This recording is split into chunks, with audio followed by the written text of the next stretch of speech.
The difficult is born in the easy. Long is defined by short, the high by the low. Before and after go along with each other. So the sage lives openly with apparent duality and paradoxical unity. Testicles 1, 2. Testicles 1, 2. Testicles 1, 2. I want everyone to check their testicles when I say this. It is necessary and part of the experience. This is Omscorpius or Gabrielle here with another energy update. These videos are for entertainment, healing purposes only. If these messages trigger you, it is not my responsibility for your lack of shadow work. If it resonates with you, great. I hope to hear you come back. And if it doesn't resonate with you, then just leave it for someone else that it may resonate with. If you don't mind, we can just leave that there. Moving forward, this energy update is going to be about the Matrix. I don't know if I'm going to make that. I'm not doing this on purpose. I'm just like, what's been harping on my brain. And so I have this visualization of the scene in the Matrix where Neo is in the pods. Do you remember when he woke up? He went to that trippy experience with Morpheus at the hotel when it was raining, and he took the pill and the mirror was acting trippy, and the mirror turned into liquid and sucked him in, and he woke up and he was in this weird place where there was all these pods, and he was in a pod and he had all these things plugged into him, and it was pretty terrible. It was like waking up. It's awful. It looked like a very terrible experience, and he basically got flushed down this thing that almost the equivalent to a toilet. But anyways, so that is the setting for this video, and we're going to talk surrounding that scene, and what all of those metaphors may mean or could mean, or how you may, how this is resonate with me right now. So anyways, I have the ghost radar on. We have our bookmancies. Our main tarot cards is going to be Dreams of Gaia, because I wanted a clear message.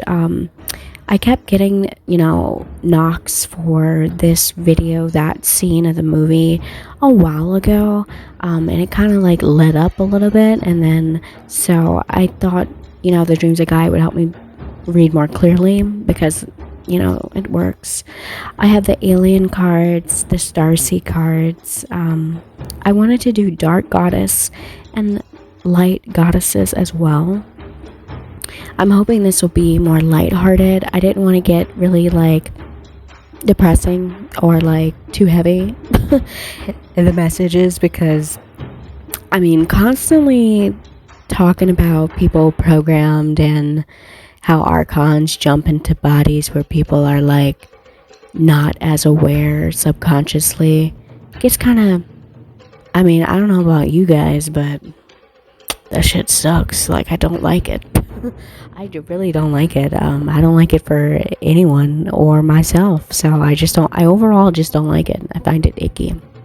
So I'm going to lay off the Archon book, and I'm still going to read a bookmancy on The Path of Shadow by Morg. They are Neogenians, but at the time Hyperion. So yeah, we're gonna bookmancy that, of course. And then the other one to pair up with it, I wanted to do something different, which is Charles Haanel, the Master Key System. Because there's some aspect of waking up in your pod that means that you're taking full responsibility of your dream now. You're not asleep. And I wanted to see what the Master Key system has to say about that. It's an interesting book. It's a short book, but it has a lot of really good gems in there and friendly reminders on the wisdom with being the master of your life, the master of your dream. So, so the main thing is Neo in the pod. Now we'll touch on that a little bit.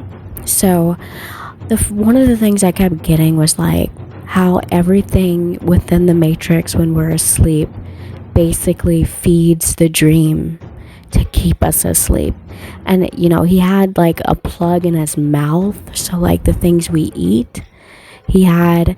And I'm looking at pictures on my computer while I do this. One is of him waking up and he looks across and there's like several different pods like with people sleeping in them.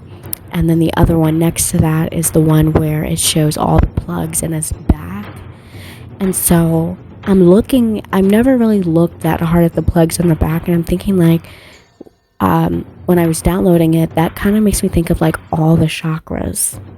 And then the ones on the side, because it's not only the plugs going down his spinal cord, but there's also plugs like going on the side of his back as well. And I have an interesting book on chakras that I've just glanced at a couple of times and written some stuff down, but I learned that we have way more chakras than just the 7 that go down our back. And these are just energy centers of our being. I mean, I like to think humans are basically a planet, a living, breathing planet, with our energy balls that we kind of manage or not manage, and it's like a little planetary system for ourselves. So there's plugs literally in every aspect of any type of aspect that he could control is being plugged into and fed something that is not of his choosing, to keep him in this sedated state, which is kind of disturbing. So I'm just looking at the pictures, or just channeling the pictures right now. So what we eat, what we think, what we look at, what we do, what we say, the mouth again, are all aspects that can be controlled by a system. And so I want to go back to the picture of him waking up in the Matrix. So when I'm thinking of like perception here. So like when you're in the Matrix, it looks pretty normal. It's like everyday life and everyone's walking around, but then when you wake up, you see those same people in their everyday life, but in pods. Like you see people who are asleep very different than when you were asleep with them. They look different. And so there's some type of perception switch, where you see what's real versus when you were asleep and you were just seeing things the way every other sleeping person sees things, which kind of just is disturbing too. I mean, I'm trying not to lay off the disturbedness, but I'm okay. I'm just a hypersensitive person. I'm a chill. This whole thing is going to disturb me. But anyways, so I hope I said my freaking. Oh God. Did I say my disclaimer? Because I don't remember at this point. Oh, fuck it. It's already 8 minutes into it. If I did, I did. If I didn't, I didn't. Shit. Alright, so I am as sober as can be, and I just had to go back and check and make sure I said my disclaimer, because I'm like, I didn't want to re-record 8 minutes over again, but I would. I'm shooting for a flow in these videos. So back to the pods. A change perception. So that's basically the pictures. And so a change perceptions. And not only is it a change perception of like Neo, of like his perception on other people who are sleeping in the dream, but it's a changed perception of himself. Remember, he was like, why is my hair gone? Or like when he was already awoken and they were on the ship and they're outside of the Matrix at this point, Morpheus uploaded him into the Matrix simulation again, and he had his hair back, and he's like, why is my hair back? And he's like, the program is based off of your perception of yourself. And so it's like when we're asleep, how we even see ourselves is controlled. We don't see ourselves for who we truly are, or our image is not true. It's control. The level of control and brainwashing is ridiculous. So that's really heavy in this right now. I think that's going to be something that's probably going to come up with having our perception of how we see ourselves being controlled. Not only the perception of that we have of others being an aspect that is also controlled. It's all part of this hive mind thing. And another thing I wanted to touch on really quick is the battery. So like, humans put off a lot of energy, and I think in the last reading, was it the Archon book? The Archon book said something about, so Archon book, it's supposed to help you direct your energy and alchemize better. One, so you can prevent being possessed by these big subconscious energies that are in our subconscious, because there is a one mind, your mind. There's a one mind, which is a big mind, but there's also the individual's mind, which has a conscious and subconscious aspect. But collectively, there is a super mind, like, that has the same aspects of conscious and unconscious. And the unconscious has these thought forms that can jump in and out of other people's bodies. Daemons can be similar to archons, but I'm pretty sure archons are very different from demons. But they are aspects of the subconscious mind that has gained, they're kind of like, they can be independent of us, but they are also within us.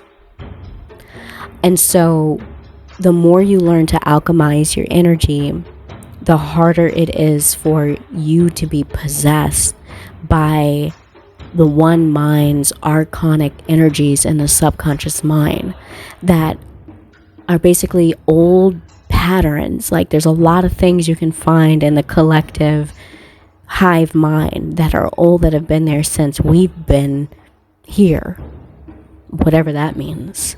What's here? So what was I saying? The battery. So the Archon book said, even so, to not desire something, like to fight a desire to desire something, is still you desiring that thing, right? And so it has the same potent energy as if you would just release the not wanting it and just desired it, allowed yourself to have it. And it said the only thing that keeps you blocked from fully desiring it, when you already fully desire it, but the only thing that's making that, well, technically the book said it makes it stronger by resisting it. It's like pulling back an arrow. Like, I'm not going to let it go. I'm not going to let it go. I'm not going to let it go. And then, the further you pull it back, the harder the arrow's going to shoot. So, but it was like that resistance is based off of some type of belief that blocks you from releasing what you already feel, which is true. Whether or not you want to or not, it's contributing to propelling that energy forward even more or harder. And so this has to do with the battery aspect of humans. We are batteries. And this is part of the reason why I don't like saying the 1% anymore. But it's true. Like, if we want to like go back and like, because I don't like talking about it. I think it's like silly now. Like the New World Order shit, I think it's silly now. But if I wanted to like explain, like, I think part of that is they are very aware that we are batteries, so they can program us to basically give our energy to things outside of us that aren't even real. And if we've already been programmed with how we see ourselves and what we're supposed to do versus the truth of what we're supposed to do, we will always waste our energy and our time on things that aren't important, that aren't even real, that don't matter. And I mean, like, if you just bring it back to Neo waking up in the pod and he looks nothing like how he looked when he was Tom Anderson when he was asleep, starting just there, you've wasted your energy, like, and time. And a lot of this, a lot of, like, a few videos I had expressed, like, that's a lot of my frustration with the system, is that it's built upon making people, the masses, waste their time and their energy when they could be spending their time actually knowing who they are and living their truth. And it's like, living your truth is just knowing thyself and doing things based off of that knowingness of who you are. But if that is programmed, you have to sift through nonsense to figure out who you are, what you want, and who you want to be. So it's a battery type of thing. And so if they can tweak and like program people to do and think a certain way and give their energy, like, even hatred of something is you basically giving your energy to that, when you could be taking your attention and putting it towards something that you want, that you love, that brings you peace, that is something that is intricate to your soul, feeding your soul. This is when it goes back to like selling your soul for things that bring you nothing in return. And as in a blink of an eye, you've noticed how much time you've wasted when you could have been using all of that energy for something else that's more important to you or more true to you and your path. And it's just so maddening that we just literally live in a world that kind of programs you to like waste your battery on shit and die. And then they just replace you. I think they said they feed the dead to the living. And I'm trying to break that down metaphorically. Feed the dead. Well, that's that death energy, bro. Oh my god, I'm kind of spooked. Spookity. It's feeding the dead to the living. Feeding dead energy to living beings, and there's no nourishment. It's dead energy, it's stagnant energy. It's not going anywhere. No one's waking up. No one's supposed to wake up. But spooky. So anyways, there's a battery aspect with this, and there's like, I mean, when he woke up and he was looking around, I mean, there was like towers and towers of these pods and people, and it's like they're just batteries feeding. Well, in the movie, it was feeding the robots or whatever, but we know who they're really feeding. You know, the other people. I don't know. Who are they feeding? I don't know who these people are. I've never met them. But it's feeding somebody. Wouldn't it be crazy if this was just some crazy world that we just made up because we were just asleep and we never took responsibility for like our subconscious issues, and then like the Matrix just got kind of out of control and became a slave state? because we're a slave to ourselves. They say as within, so without. So if you're a slave to unto yourself, what if this is just some big crazy manifestation of like slave to self because lack of mastery of self? So it kind of like just, but that's a lot of batteries. I mean, that's a lot. That's a lot. I'm just saying, it's very lonely. I mean, like a few people here and there waking up with all those towers. What's happening? But anyways, so I don't know about that. So batteries was important. I forgot to write that down. And then the perception change from being asleep to being awake. And then how you view these people is different. And even when Neo woke up, so all of us have the potential to be a Neo. Being a Neo is like being aware of the one energy, the one consciousness. That's why his name is Neo.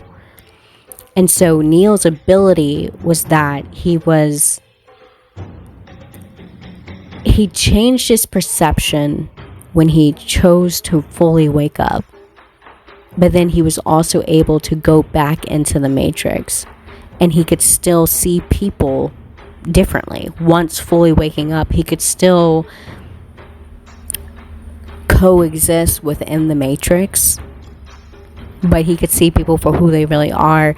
And then that came that crazy aspect of like the Smiths being able to jump bodies in order to chase Neo down inside of the matrix, and he was fully aware of it at that point. But when he was asleep, he wasn't aware of those agents able to jump bodies, and so they tried to trap him a couple of times.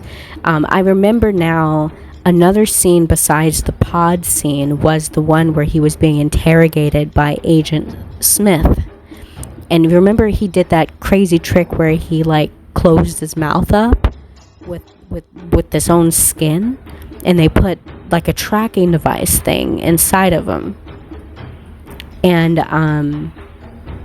that was after he had a conversation with Morpheus about basically taking a leap of faith, technically a leap of faith, hanging on the side of the building, and he couldn't do it, so he went back because he wasn't ready for all that yet.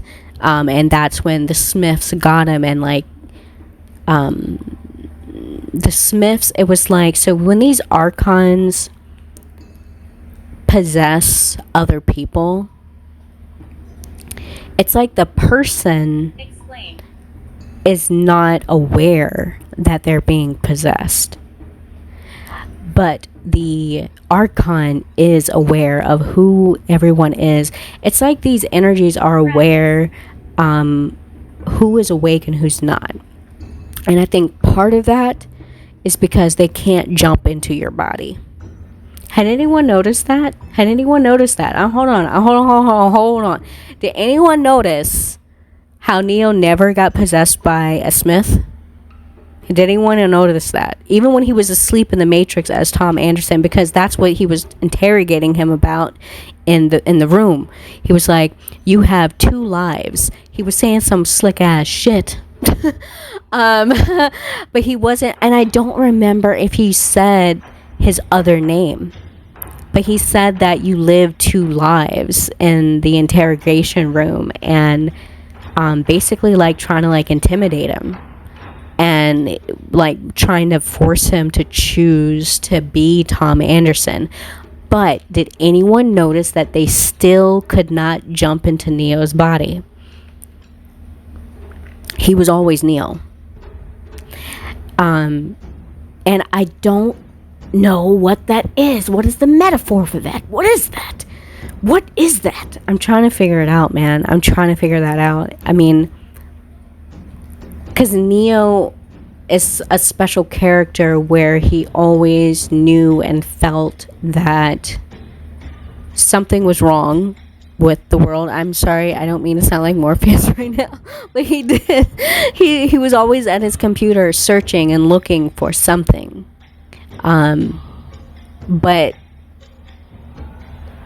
it's like this, maybe people born to just elevate the consciousness or to assist us into higher consciousness. Because I'll tell you one thing, bro, us being fed the dead and living in pods and being somebody else's battery, I don't think that is us living our best lives. I'm sorry. I don't think that is what we came here to do. So God forbid if some people were like, wake up.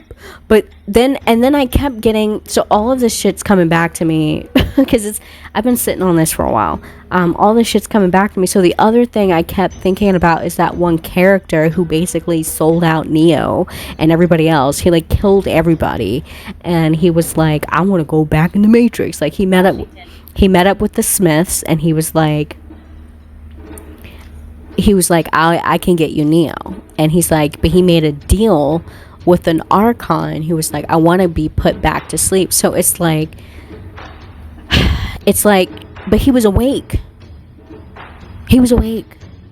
And I don't think Neo is alone in that. Like I think that Trinity, it was a whole crew of them. But it's like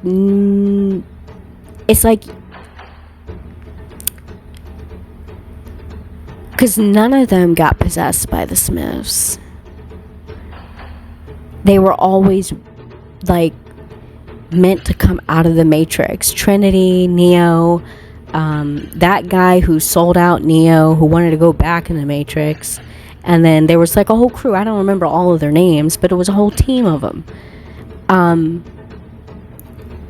And what they represent, because at some point all of those people were asleep. At some point the whole group was asleep and they were in the Matrix. Now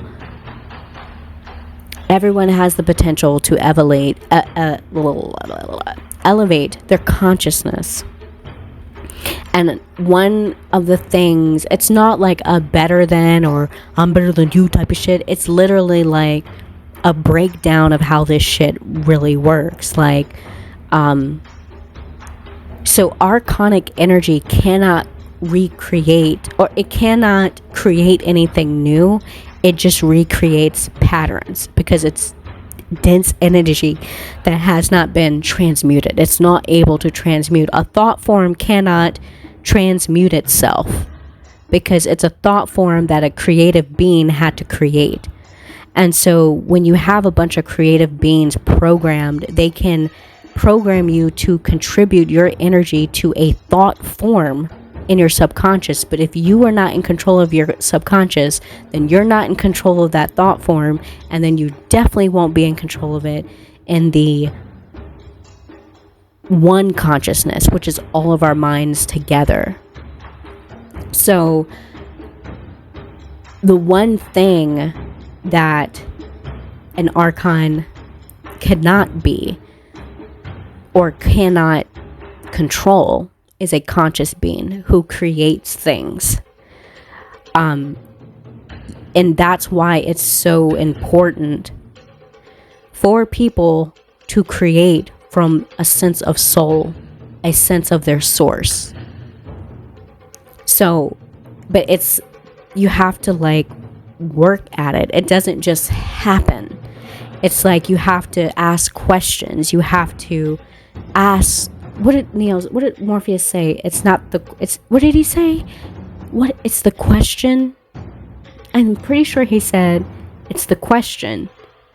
Like, what type of questions are you asking about your existence? Are you even asking about what your existence is? And that right there is a spark of consciousness. You waking up to, what am I? Who am I? What am I doing? And that's what separates gods from their animal nature, or like, because I don't want to say like animals aren't precious and important, but I feel like humans are a special type of animal that can be dangerous because of the human's ability with their mind to either destroy itself or expand itself, grow. And the power of the mind is the key to all of that, and it is a very potent thing when you think about it from even a small aspect of a being in a pod and being programmed to all of the pods and all of the beings in the collective mind. It's dangerous, small or large. And I think that's why that's so important to keep people programmed. But it's the question, like, start questioning our reality is the beginning parts and points of waking up. So, what's up with that guy who wanted to go back in the Matrix? Wanted to sell out Neo. What's up with that guy? I'm just thinking, I think about that scene and him eating that steak, and I'm like, ugh, you disgust me. Eating that steak. He said, like, he wanted to be rich or whatever. What's up with him, huh? What's up with him? You gotta be careful. And see, and that makes me think, like, could there be people who are conscious? But he said some weird shit, though. He was like, I don't want to remember any of this, but I want to be rich and all this other stuff, you know? So what if there are people, I'm about to go off the deep end, who have woken up, didn't like it, and was like, I'll cut a deal with you. And they make contractual agreements to these gatekeepers, which are basically archons of the Matrix, so that they are put in positions of power.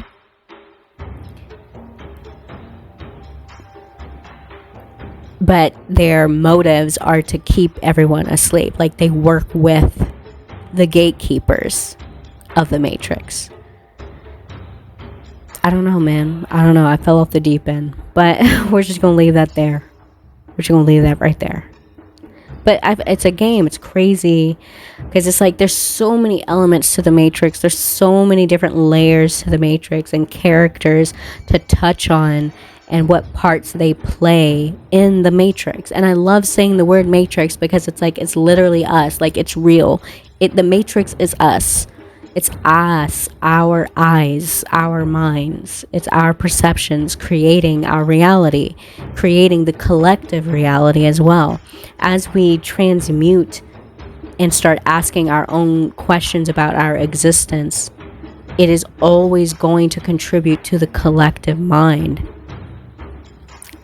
And we're so diverse in our ideologies and dogmas and stuff like that. And this is why the whole element of like shadow work comes in, because, you know, with a lack of shadow work, you could really become a tyrant with the knowledge of your power to create or destroy things. And it's like people will always choose what part they play in their worlds and in the collective world.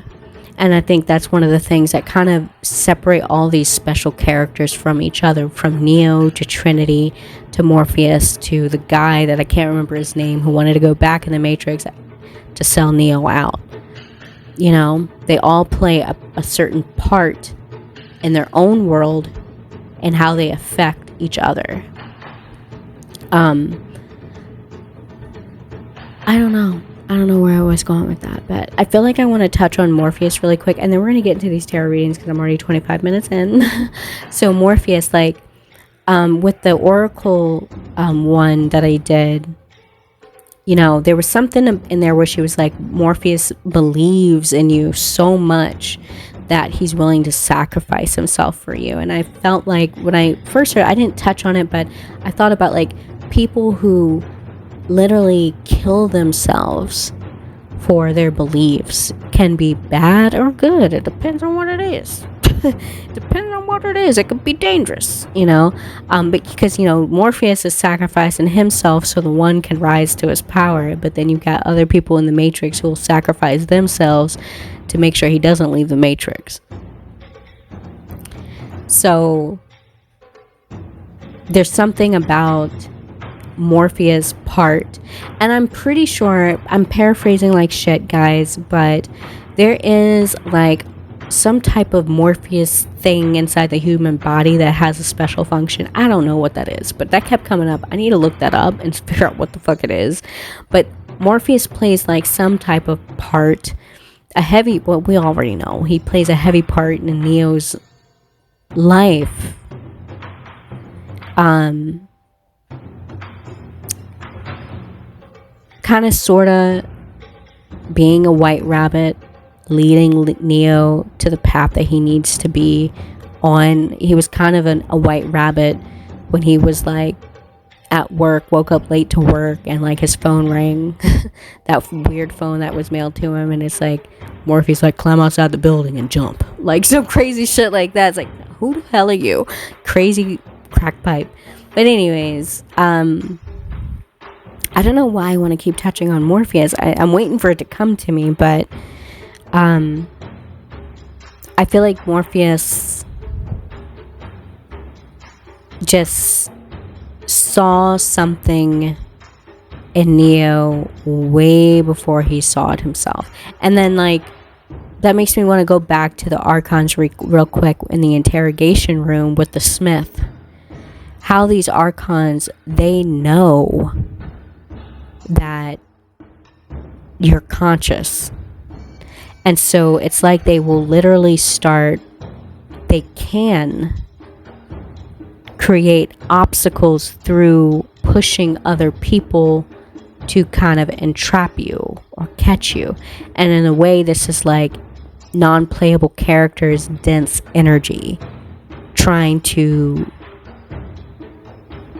cut your light off or turn you off, because that's what it is. If an Archon is controlling you, you're working in some type of unconscious dense energy, because that's basically what they're doing. Is if they can possess multiple people who are unconscious, they're in dense dark energy sleeping, and it's like they just don't know. But there's some aspect of like Morpheus, like, you got like Morpheus who knew Neo before he knew himself, and just believing it but not knowing it for sure, and he was willing to die for that, and he ended up being correct, luckily. He had the right one. I don't know, maybe Morpheus will come back to me later. So what else we have here? I touched on human battery, conversation with the Smith. Okay, I think I touched on everything, so we can get to our reading now. And we have Washington on the ghost radar. The radar was going off a few different times. Explain and all this other stuff came up. I don't remember the other words. Washington.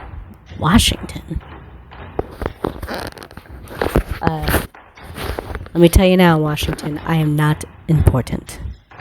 Okay? I'm not that important. I'm just here thinking we could do a little bit better than death and suffering. I mean, I don't think I'm asking for a lot. I don't think that's a lot.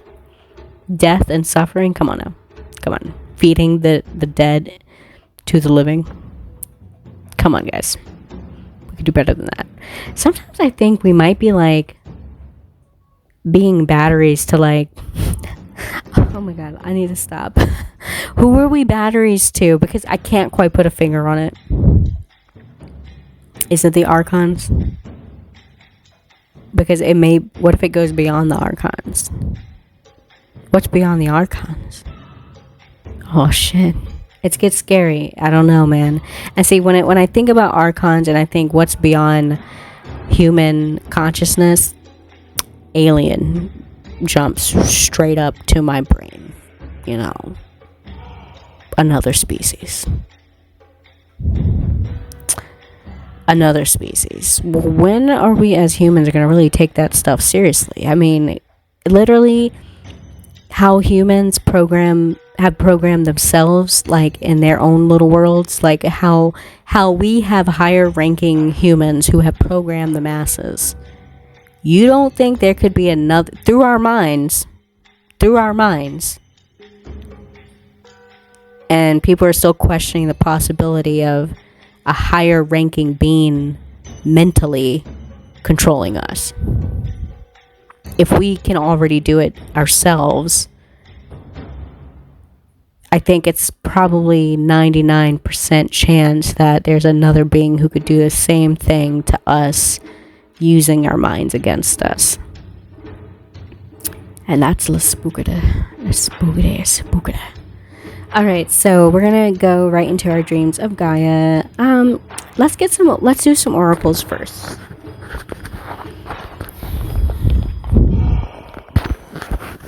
I'm gonna do the star seeds. See what we get.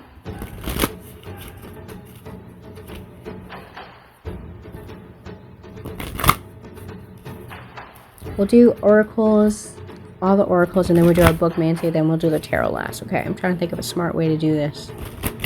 So we have, you are not alone here. Isolation, physical connection, community. Yeah, hell yeah, we're not alone. I think I said that waking up to all those pods is quite lonely. And then I started to remember Neo had a crew. And all of those people at some point were in the Matrix, and they are a Neo themselves. And so that means every single person in a fucking pod has the potential to wake up. But it's like that one dude, not everybody wants to do that, and there may be more than one people who agree to sleeping, like having everybody else be asleep. As long as they get a good part or position inside of the Matrix, they'll go along with it. So we also have the golden children, inner child, again, tenderness, innocent, rare gifts. So I remember so the crew again with the Matrix, all of them had rare gifts. I'm pretty sure all of them were gifted in certain things. Like I remember one of them, Mouse. He was like the small, scrawny guy. What was his gift? What could he do? Oh my god, I just remembered it and then I forgot. Oh yeah, he could make other programs. He made other programs. He made the woman in a red dress. I don't remember anything else besides that. You had Mouse. Everyone had a different role to play, and rare gifts. And like, remember, envy is not even real. It's energy that can be transmuted. So if you're not transmuting it, it's sitting as dark, dense energy. And that's how thought forms like Leviathan can, basically, it's you and it's not, control you through your dense energy and lead you into more density if you're not transmuting it or understanding what that means or what to do with it. We also have Earth pulsing, the pulse of Mother Earth, slowing down, timing nature. Slowing down. Remember, it's like, I feel like with all of this, it steals a lot of time. It steals a lot of time. So to slow down. I don't know, maybe there's something with that, with like some concepts of time almost being an illusion.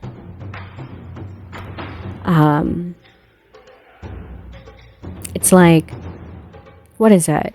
Morg had broken down time in a way, because I've always struggled with the concept of time. Like I'm one of those people who strongly believe it's an illusion. But I think part of that was because I'm still trying to understand it, but I don't understand it the way normal people do.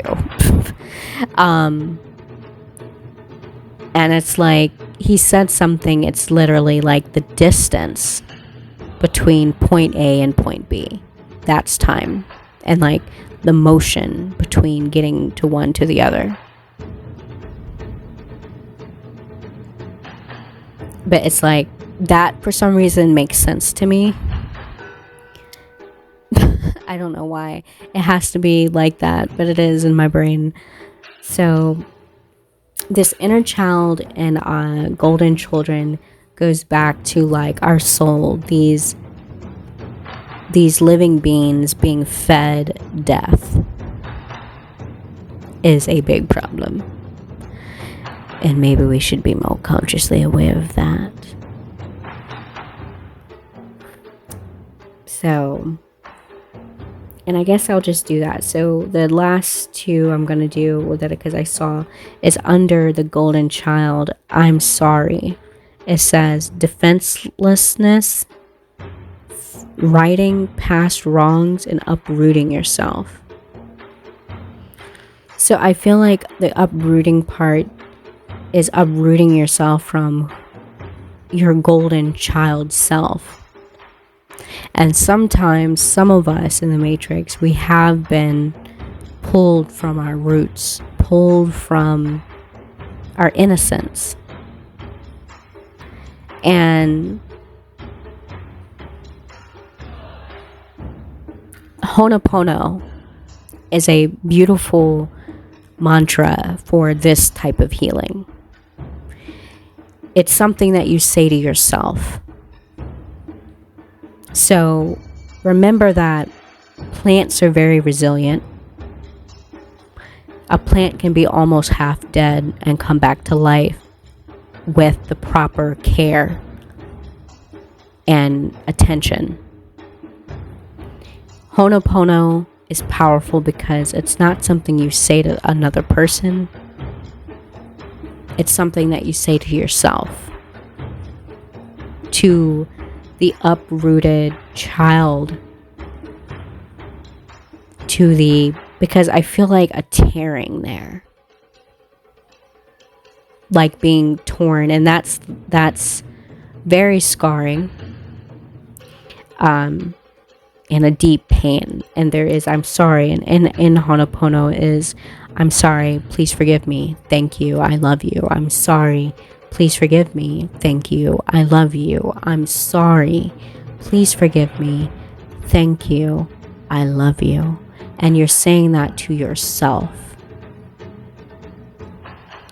I think this is the proper tending to the soil, to the roots of inner child tearing from innocence. So that you can regrow what was torn, what was taken, fractured. And we do live in a fractured world, where our system that is collapsing and shifting into a new way, because as more eyes wake up, the matrix will have to shift. There is no other way it could be. And so as it shifts,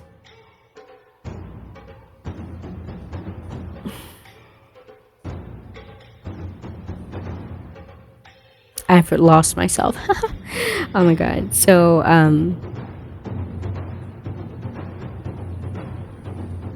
I don't know, I lost it. It just went away. It was like poof. As it shifts, what? We forgot. We drowned. Bloop, bloop, bloop, bloop. I'll come back to that.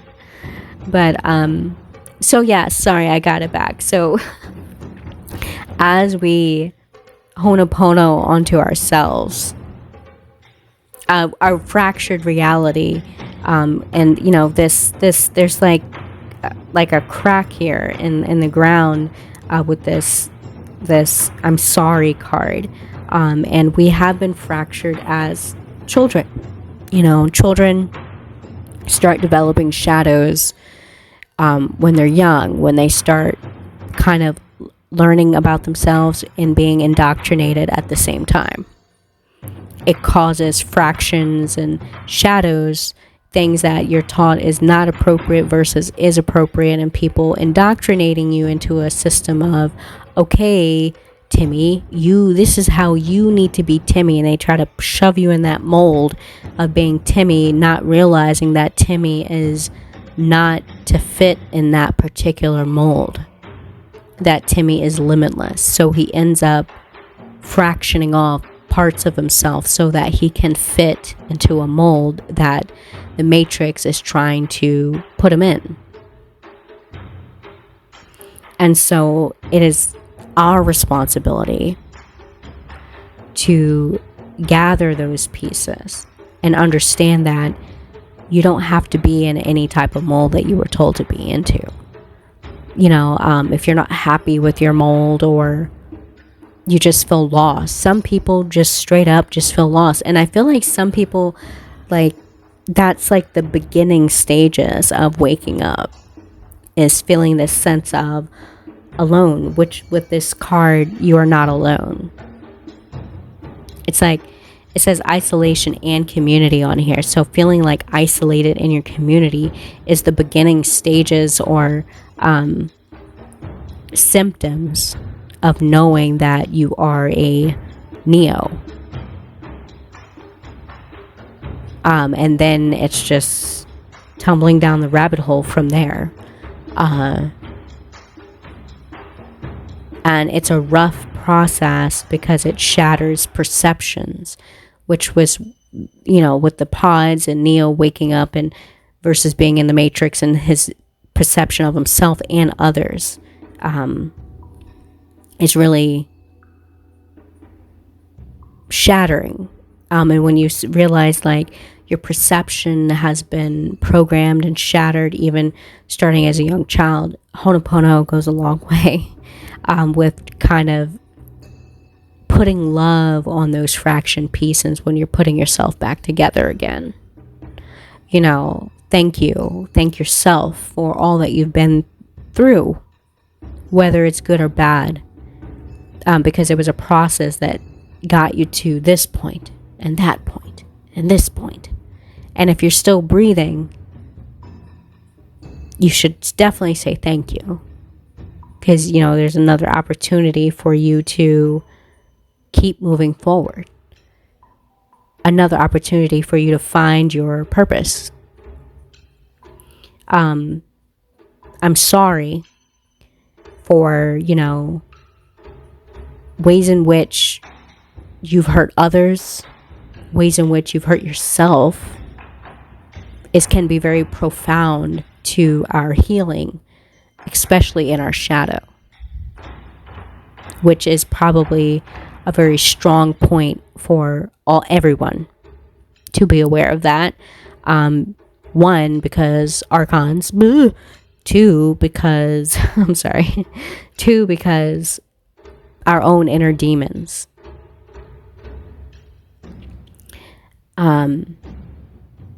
Please I'm sorry. Okay, thank you. I love you. I fucked it up. Shit.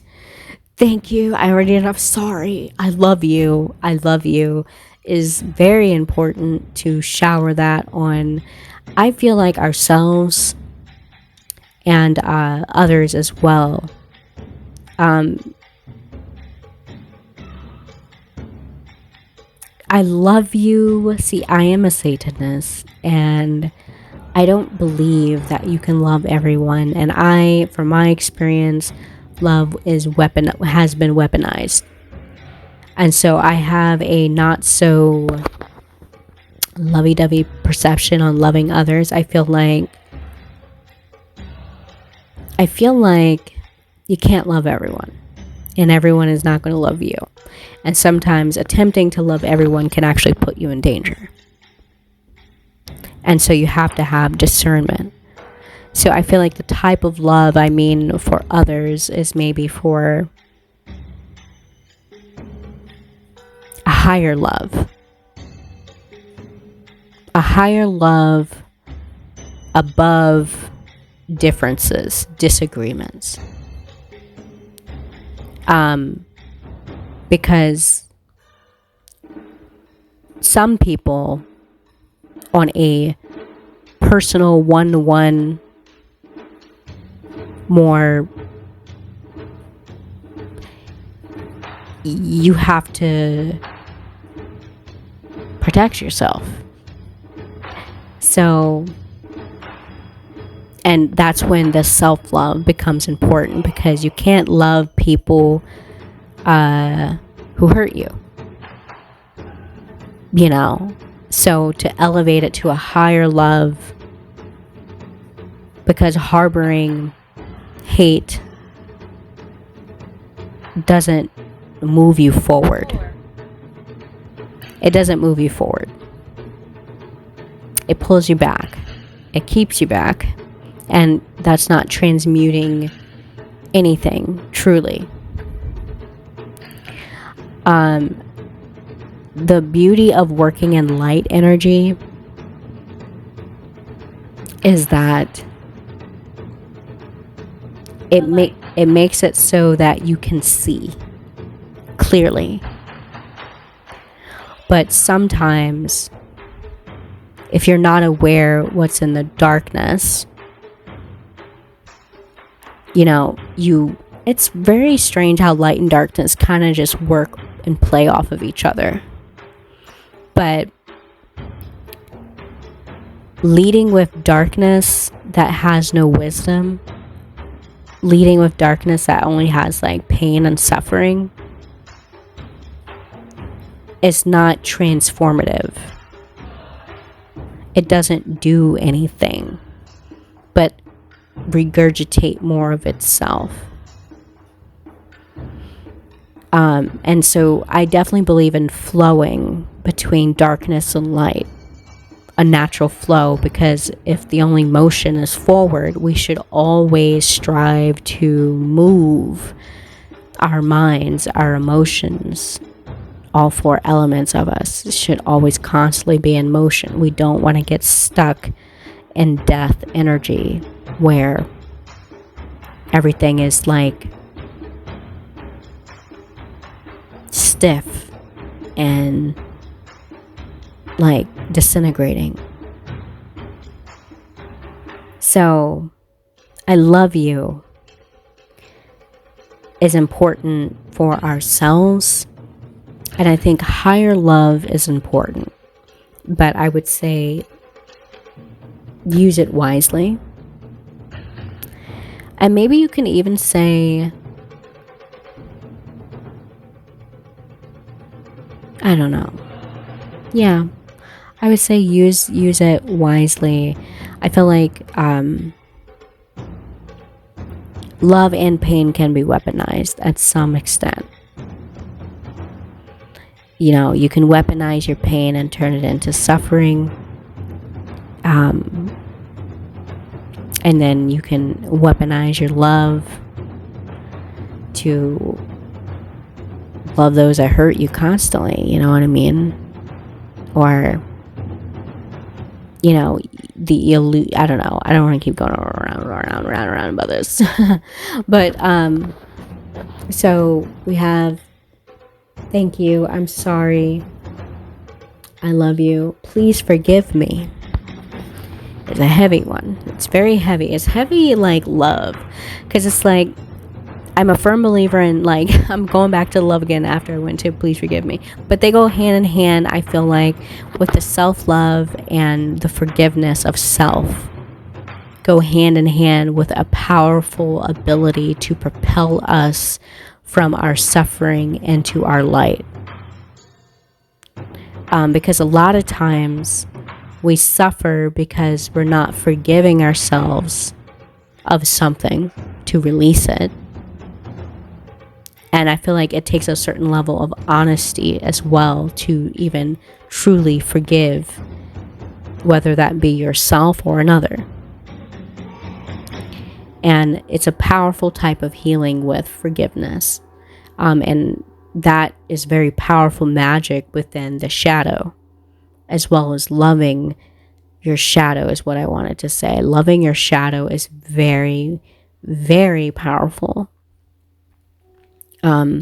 Aspects of yourself that you'd rather hate, or you'd rather abandon, or aspects of yourself that are hard to love. Whether or not, and it's like it takes honesty to truly authentically love yourself too. Has anyone noticed that? Like it takes true it's honesty is required, I feel like, with love and forgiveness. And to truly honestly love and forgive yourself in your shadows, like one of your shadows could be like you really hate people. Like you just don't fucking like them. You just hate people. You're not a people person. You hate them. Truly, thoroughly, you hate them. You care less. And there's like a coldness. So to truly pour love into that aspect of you and you have to be honest about it. Because some people, I feel like some people like who are like hyper people pleasers really don't like people that much. Like they could be, not all of them, but some of them. Because sometimes, like I said, you can try as hard as you want not to do something, and like, it'll have like some weird opposite effect, and then you're like overly loving. And it's not coming from a genuine place.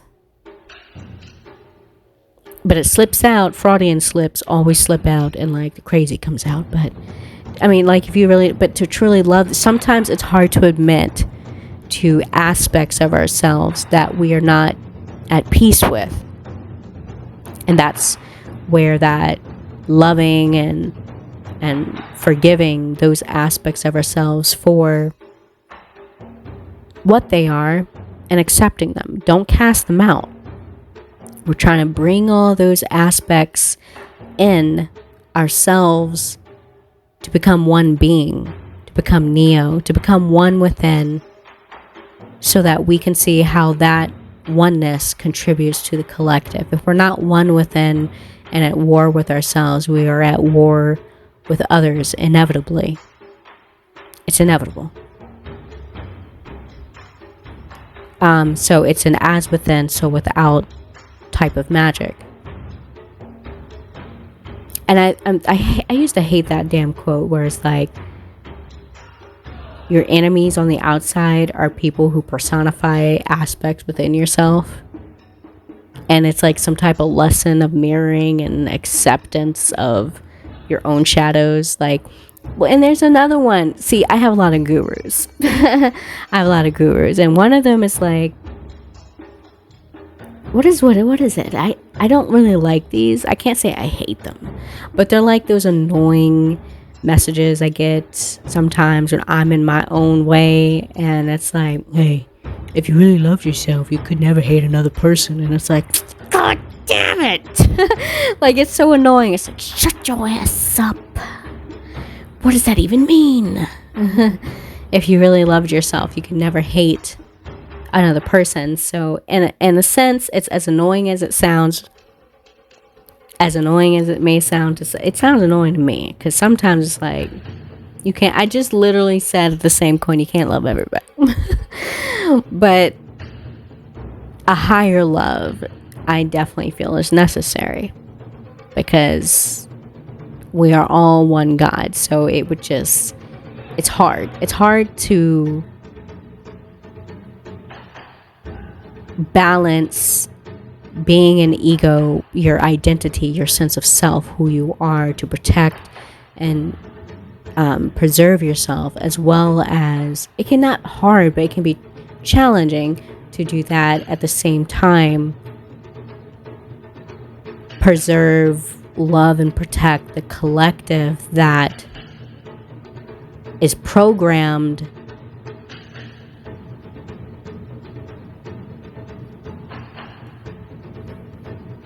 I'll just leave it at that. Just programmed. And then I feel like that's when that higher love will go a long way, because everyone is like a seed that's basically being programmed a certain way, and it's just like, it's not their fault, it's just the matrix that we were all born into. Shifting out of it. We're shifting. The more Neos that wake up, the more the matrix has to shift. But the matrix won't shift if the Neos aren't shifting. And that shift has to start within, with our relationships with ourselves and the parts that we're not at peace with. So, whatever. So we got, thank you, I love you. Thank you, I love you, please forgive me. And I'm sorry. Alright, so, and then the last card I'm going to touch on is called Soul Gifts and Training. It's time to step up. Ooh, damn. So, I mean, I think right now is a great time for black sheeps pretending to be black goats, pretending to be sheep, and asking questions. What questions? Asking questions about our existence and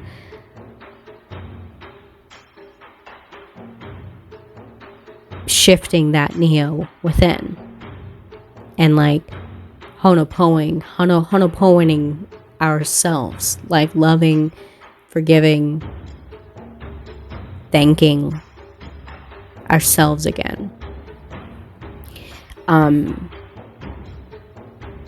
You know, the riddle with that whole chosen thing, which irritates the fuck out of me, let me tell you, is that there's nothing special about it, because we're all chosen, because we're all one God. The only difference is, when it comes to an individual I, people choose not to be Neo, and they want to play into the system, or they don't want to ask the questions, they don't want to honopono. There's so many things, so many people, so many eyes, so many perceptions. So that is the calling, but the calling is of ourselves, it's our soul. And to think bigger than that, it's like the one big I God or goddess, or I think it's androgynous. I don't think it is, can be a he or she. But that is what is calling. And they say that the universe seeks to know itself. Know thyself. To become more aware of itself. And I really think the riddle in this Archon book that I have not finished, because I told you guys, like in the beginning of the book, he basically was like, there is no way for us to get rid of Archons. But I think the way is within us, all of us, by transmuting dense energy into light. And the measure of someone's light is basically a reflection of how much darkness that they are able to transmute or hold. And light is a knowing, the ability to know beyond beliefs, dogmas, ideologies, ego, to know that I am you and what I see is me, to know that we are the creators and masters of this matrix, but we've been programmed to make it, the matrix, a certain way. We're all in one big dream together. So, the calling is listening to yourself, asking those questions when you feel them. Ask those questions, write them down, ask the goddamn questions. You know, Timmy, when someone's like shoving you in a mold, ask those questions. Why are you doing this to me? And sometimes when you ask those fucking questions and those programs answer back, you'll be like, that doesn't make any sense. You're scary. You know? Alright, so we're just going to put these starseeds away. I'm going to do really quick our Octarian, Atlantean, alien cards.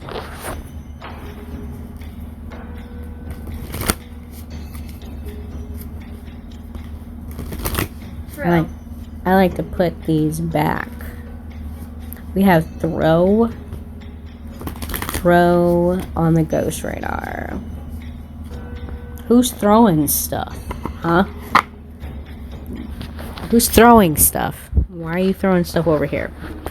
We're just trying to raise the consciousness. I'm just sharing my gift. Why don't you share your own gift? Huh? Why are you over here throwing stuff? Why are you throwing stuff? What did I do to you? Talk? What did I do? I didn't say no names. I'm just talking. Alright. People get mad when there's no reason to get mad. And it's like, really, you're at war with yourself, not me. I am just a distraction from your own shadows. I'm ready for the aliens, for real.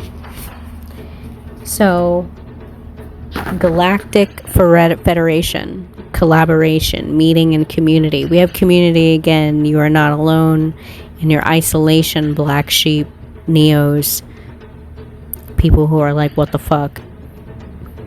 Total. We have total on the ghost radar.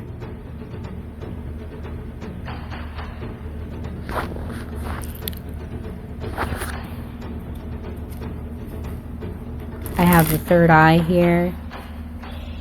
Ooh, we got the men in black. Oh shit. We got Merkaba. This is movement, long distance, travel. Remember I fucking said about the time. Why did time have to come up here? Because I'm gonna start talking about time and y'all gonna be like, what the fuck is she talking about? I don't know, man. But as long as I can remember, I just don't understand. I never understood time. I know what time it is, but it's like, okay, I see the clock, but in my mind, I'm not computing it as like, it doesn't, I don't believe in time. I don't believe in time. And when I say that, someone's like, you're crazy. Like, what do you mean you don't believe in time? I don't really believe in time. I believe in time travel. I believe everything is happening all at once. I believe the past, present, and future is happening all at once. And then I get lost. And then I literally need somebody like Morg to be like, okay, time is the time it takes from point A to point B. And then it's like, oh, okay, I get it. But I don't get it. So we got Merkaba. We have time, long distance, and movement. This is traveling. I feel like time's an illusion. I feel like time is this thing that like keeps everything together. Like time is what keeps us present. But if we didn't have time, I don't know what I'm talking about. I feel like it just keeps us together. That's what I feel like it is. It's the thing that keeps us in one being, like right here, right now. But if I want, because I don't believe it, because I know in my mind I can go to anywhere, any time frame. I can go to my future and it hasn't happened yet. I can go to my past, that's already happened. Or I can be present And I feel like time is this construct thing that's keeping me in this body, because when I go in my mind, there is no such thing as time. And sometimes I really want to get into like, how the fuck do aliens, like, how do aliens enter your room and able to stop time? That's not real then. If, like, I don't know what I'm saying. I'm not that important, okay? Don't come looking for me, please. Okay? Alright, I'm just saying, like, but how? Because that seems like a pause. Like, you put pause in the game so you can interact. So, is that because all of this is just a construct of my mind? I don't know. I'm falling off the deep end. But I don't really believe in time. If I can go to my future, I can go to my past, and I can be in my present, then the only thing that's keeping me is time in the present moment, which is keeping me like here right now. But that doesn't mean it's real, right? I don't know. You guys can't talk back. All right, we're gonna move on from the Merkaba, but this is the light body. Merkaba, it's that as below, so above. It is the star that we all are. Spirit body. We have resilient, bold, and sassy. Ooh, sassafras. I feel like embarking on the future is going to take boldness and resilience. And it definitely takes some fucking resilience doing that inner journey.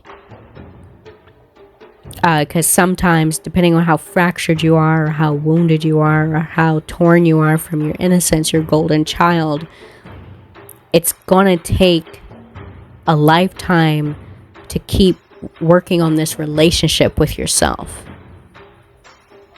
And it has nothing to do with outside, because the outside is going to shift. What is important is that you have a good relationship with yourself. Because if you're programmed from the bee's knees, man, like literally from your root chakra to your crown to all your other extra chakras that you may have, well, we have them. Because I'm looking at his back, like they're tapping into chakras beyond the 7 that are most popularly known. So if you don't know yourself, how could you ever know anyone else in the Matrix? Then we have Men in Black, stalking, intimidation, and confrontation. Oh Lord, that sounds like an agent. That sounds like a Smith. I just said, what was it? The intimidation when he was talking to the Smith in the interrogation room, and he said, you have 2 choices. You have 2 lives or some shit. He's like, you've got 2 lives. And like, what did he do? What did he do? Do you guys remember? He shut his mouth up. He stopped him from talking and put a tracker in him. But he didn't kill him. They just wanted to track him. And that's that Archon energy being gatekeepers of the Matrix and making sure nobody gets out. But Archons are they stem from us. So, and they can't create anything. They're not gods. They're thought forms.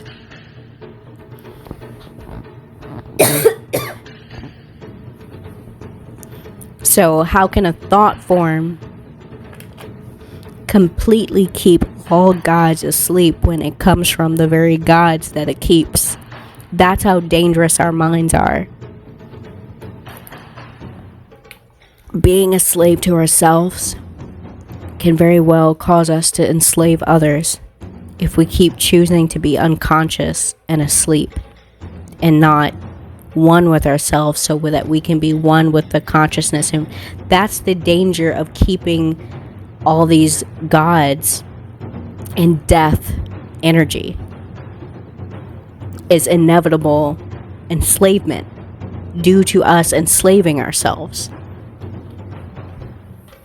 It's energy that needs to be transmuted. And that's just the universe trying to become aware of itself, aware of the ways in which it has enslaved itself. Because none of this is real. The part you play in the Matrix, when the guy was like, I want to be put back in the Matrix and I want to be rich, that part isn't real. That's based off of some ego, some persona. He wanted the persona so that it could feed his ego. Because he felt like without it, he was like everyone else. And that, to me, has a lot to say with, there's some shadow issue with wanting to be superior or more better than other people instead of just being focused on your individuality without having to put other people asleep so you can be an individual. That doesn't make any sense. So there's some shadow aspect about that. And that is a danger of lack of shadow work, is you can interpret, I always use the Leviathan, you can interpret inspiration, what's meant to inspire you, as envy. And then you want to take what someone has, you want to destroy that thing. Because that guy literally said he'd prefer to be a slave. Like, put back in a pod like everyone else and be another battery. That's basically what he was asking for. As long as I have a good dream, I'm okay with being in a pod. I don't know about you, but to each his own. I don't know about that. And then we have the third eye, visions, manifesting, and meditation. I get immediately perception.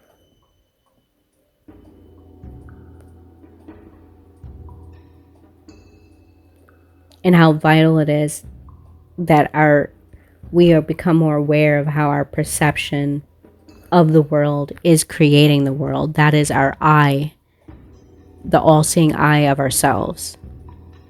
And that all of these eyes collectively together create the Matrix. One of the greatest epiphanies that I had is that Satan is all of us. Now, how we use that energy is based off of our perception of ourselves. Satan is identity. How you feel about yourself, how you protect yourself, how you interact with others, how you treat others. He is ego. And together, we are the collective. So when they said, what? I don't know where I'm going with that, so.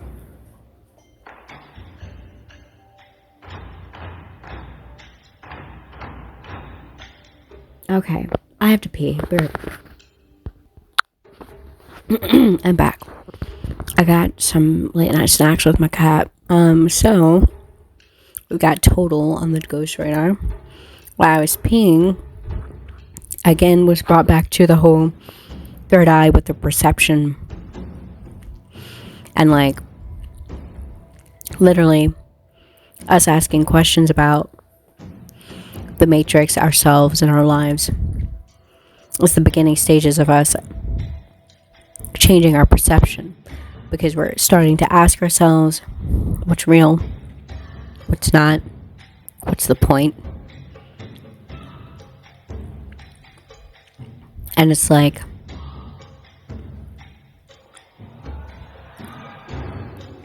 people will literally choose whatever it is they want their lives to be.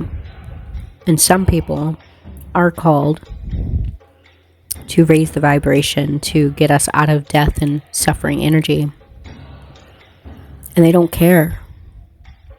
They consciously make the choice not to. And these guys contribute to keeping people in the matrix instead of freeing them. You know, lately I keep getting like messages from like Prince, the singer, and I kept getting the same message like at least 3 different times, where it led with Prince, and he was asked when he was alive the quality of his music. And she said, do you feel responsible for what you put out, like the energy that you put into it? And he said, yes. He's like, I am responsible for like how my music affects others. And his goal was to have a positive effect on people, to uplift people.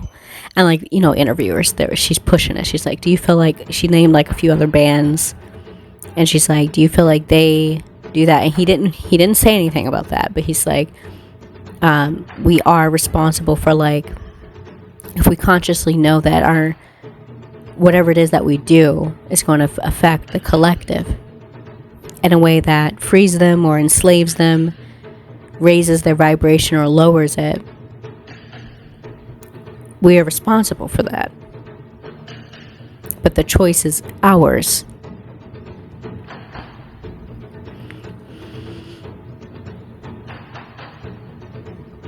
So I feel like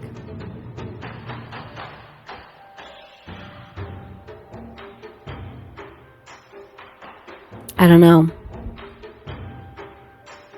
know. But it is what it is. So we're going to move on out of our Octarian Atlantean cards. Got some corruptness out there.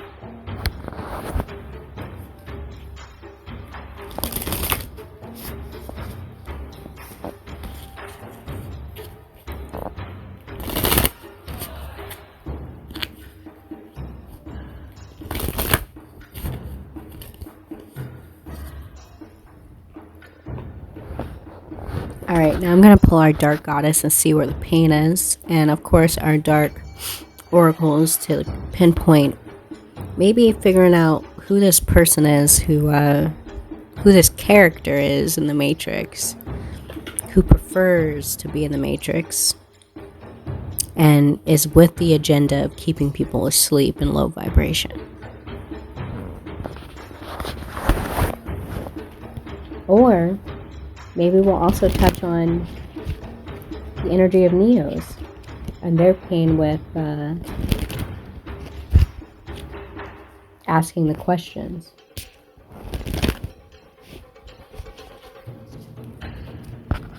Maybe both.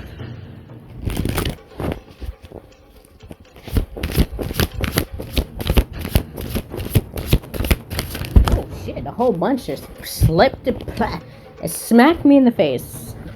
We'll just take all of these. I'll just take a look. You've got appearances, redemption, deception, loss, revenge, Play.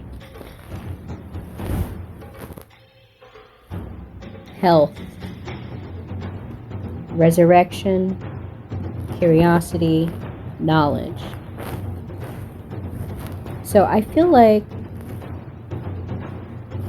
not to sound harsh, but people who prefer death and suffering over freedom, I think they are mentally ill.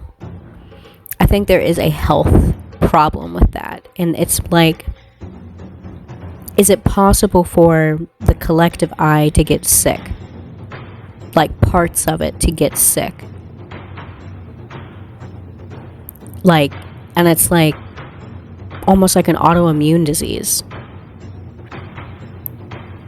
Because if you're part of the one and you prefer to hurt yourself and others, you're like attacking yourself.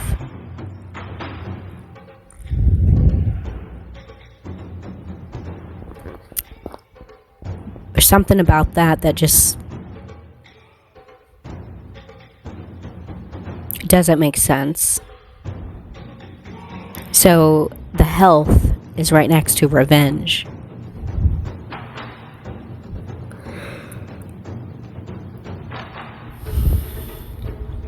This mirroring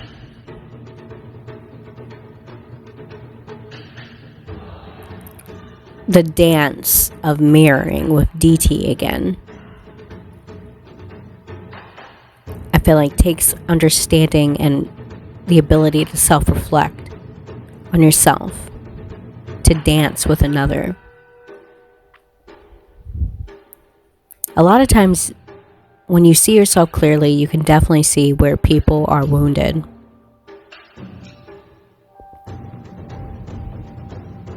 And you know when or when not to attack or push a button.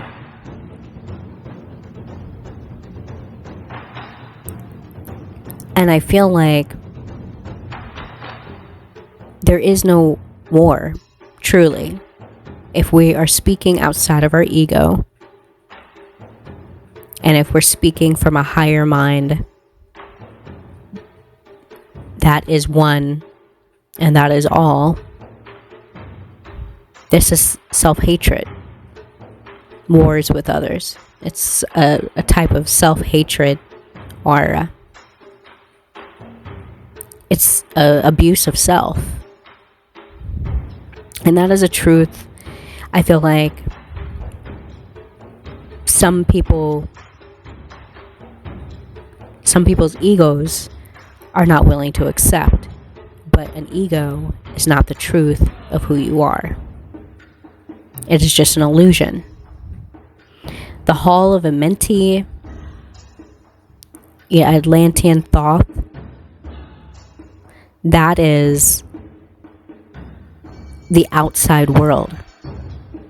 It's like a hall of mirrors.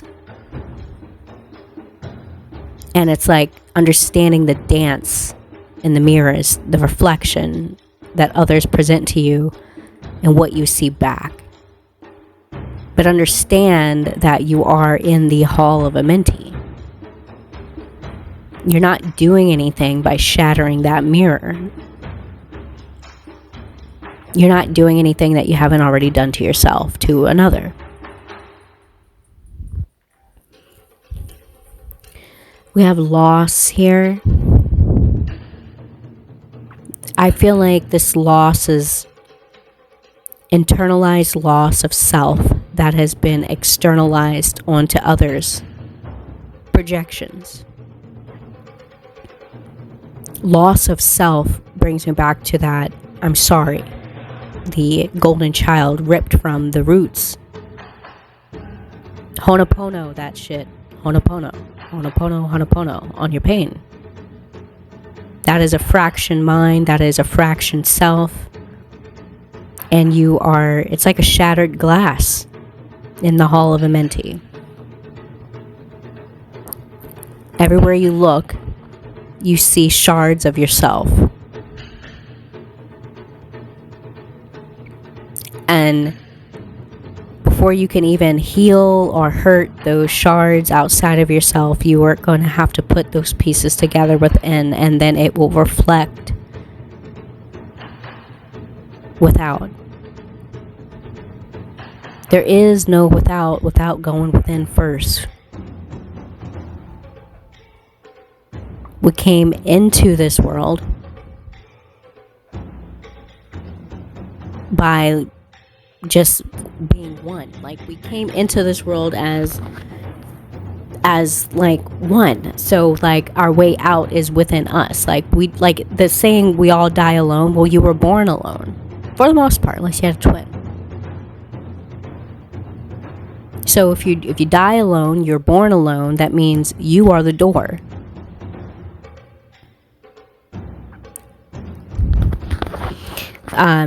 Deception is, I feel like, not seeing clearly. It's hard to see yourself in a shattered glass. And the only reason why the glass is shattered is because you are fractured. We are fractured within. There's deception without because there's already deception within. The only reason why we spend time around a bunch of people who are snakes is because we are a snake unto ourselves half of the time. Playing appearances. And appearances is on here with Medusa. Redemption is understanding that the redemption that we're seeking is not with others, because others is an illusion, Hall of Amenti. The redemption that we're seeking is with ourselves. Honopono, I'm sorry, please forgive me, thank you, I love you. No one's asking you to say I love you to someone else. I'm asking you to say I love you to yourself. Thank you. I'm sorry. Please forgive me. Forgive yourself. What do you need to forgive yourself for? Truly. So what do you need to do for yourself that stops you from having wars with others? What type of forgiveness, loving, thank yous, and I'm sorry do we need to say with ourselves so we can release the need to constantly say that to others? There's some sense of dissatisfaction between revenge and loss, but it's based off of confusion. And health, mental health, is playing a big part in that. And if the matrix is programmed to feed us death and suffering, I feel like people who choose to suffer, pain is natural, love is natural, suffering is unnatural. That's you choosing to stay in pain for so long that it becomes a suffering, and that can cause disease, death, sickness, health problems. And Bruce Lee said, if you're not always in a constant state of movement in your mind, emotions, body, and spirit, that also can cause a type of sickness. We have curiosity with the Pandora's box. We are a type of Pandora box for sure, where we can be an angel to ourselves or a straight up demonic entity to ourselves. And it all depends on how we put the puzzle together. A Pandora's box is a puzzle box. Pieces again, shattered glass pieces. We have knowledge, knowing thyself, to eliminate the need to know and control others. Because I feel like if you don't even know and control yourself, how can you ever, and would you even still want to? Truly, not knowing just your ego that protects you and separates you from others, but knowing your soul that connects you.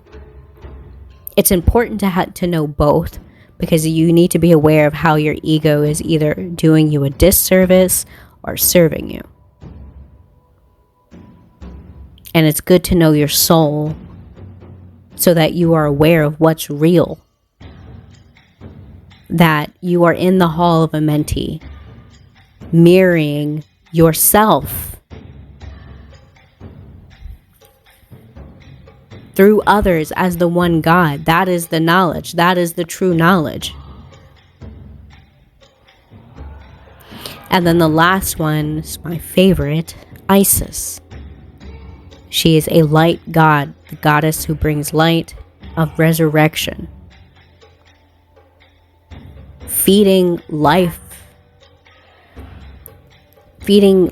into ourselves instead of death,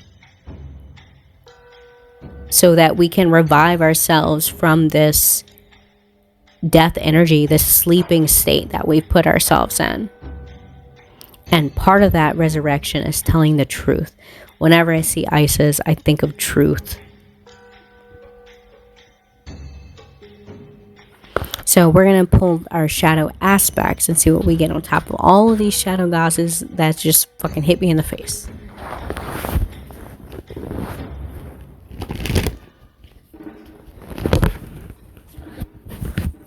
We have Sword in the Stone with protection. Wanted to come out immediately. Which is truth, clarity, honor, protection, and power.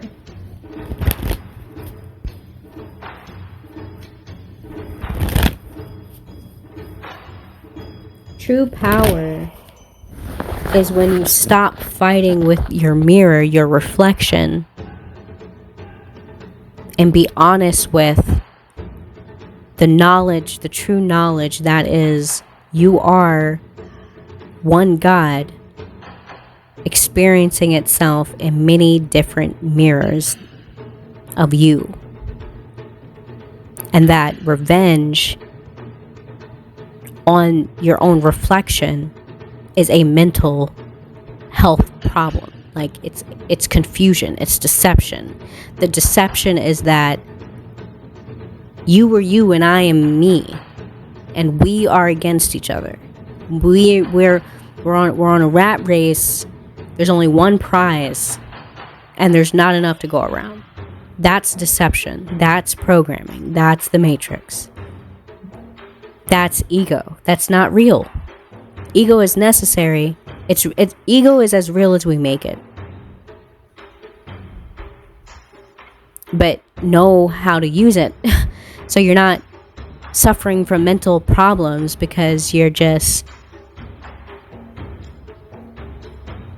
angry at the loss of self, and so you project it on others.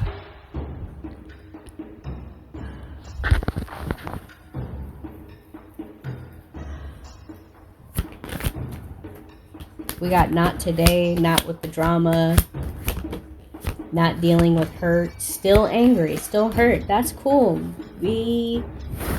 Everyone grieves and experiences pain differently. This is seduction.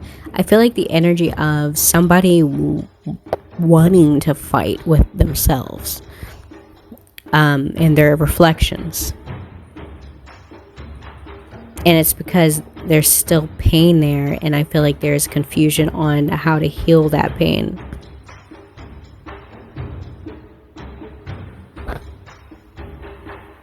But your illusions can't help you out of that confusion. So if I am you and what I see is me and the universe is you speaking through others, it's only going to give you opportunities to go within. It'll constantly keep bringing you people that are going to trigger this pain until you go within and start healing it. Because there is no outside without an inside first. And the issue is third-party interference, distractions from our shadow, the distractions.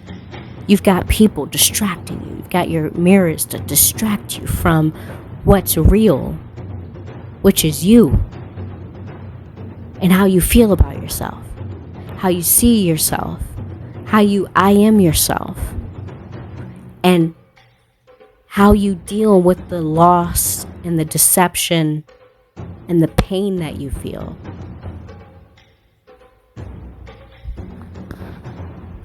It's necessary for your health, for our health. And it's like, I feel like a fear of being alone, but we had a starseed card that said you were never alone. If you are just one mind in a big ocean of mind, a drop of water does not change the fact that it's made out of the same water of the ocean.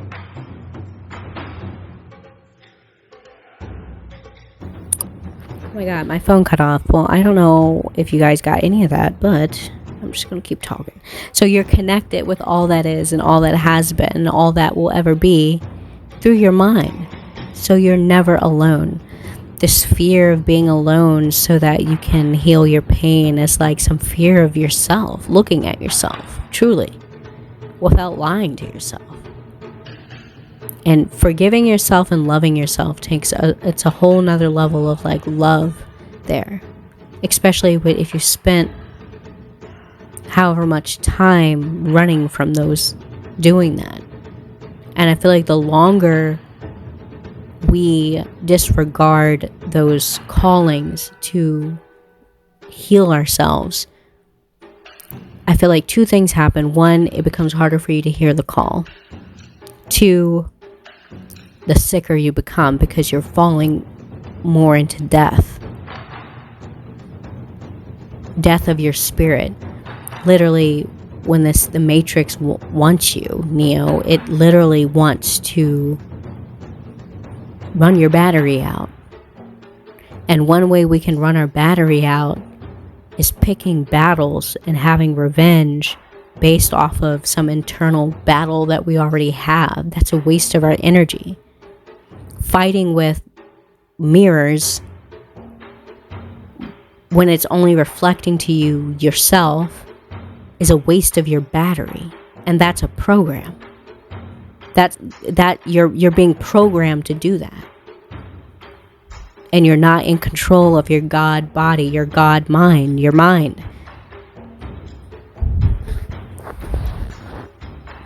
But based off of illusions, I feel like there's maybe some false sense of like control through fighting with illusions. But the fight is based off of internal pain.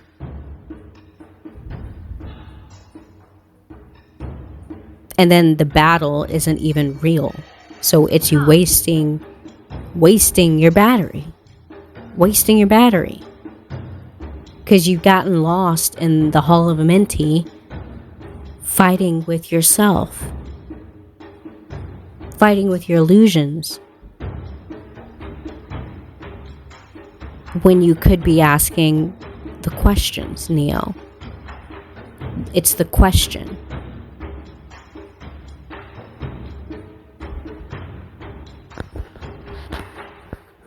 Alright, so I'll pull our light goddesses on top of these shadows cards.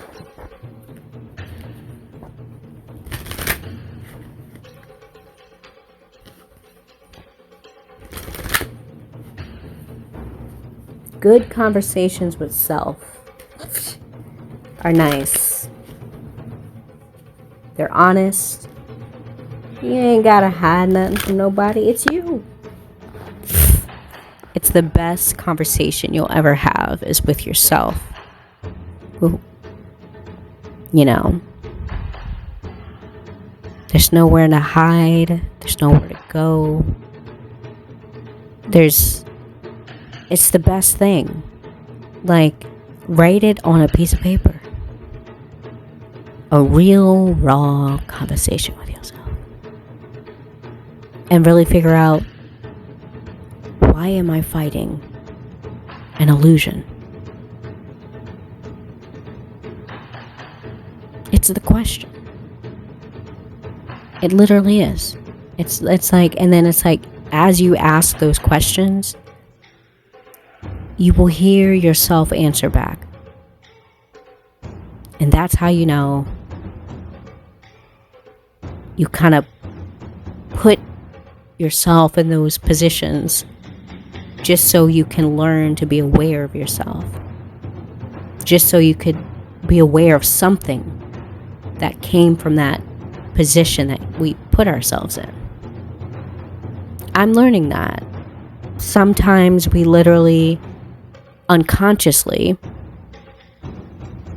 put ourselves in situations, or consciously, I don't know, I'm giving people options, that later on teach us something that we were lacking, we were needing to know. But then it's really easy to get distracted by the situation of it all with no self-reflection. And that's the point of others, is to help us self-reflect on ourselves through our interactions with them, as crazy as that sounds. And I guess I go back to, I don't know which guru said it, but if you really loved yourself, you couldn't hate another. I mean, we all hate to hear it. I don't know about all of you hate to hear it, but sometimes I hate to hear it. I'm like, what does that mean? What do you mean by that? What do you mean by that? And again, I am not saying you can love everybody, but everybody is you, sleeper, awake. And then that's when our ego comes into play. What part are we going to play in that? So,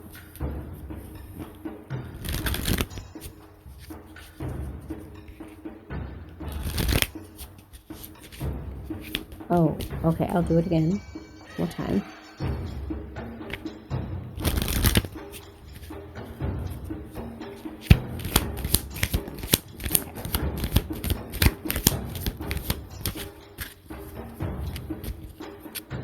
We got on the back of the deck purification. We got purification and Mawu again. Mawu, I love seeing her. She is a African deity. She represents Mother Earth, and I'm pretty sure one of the star seeds had Earth pulsating.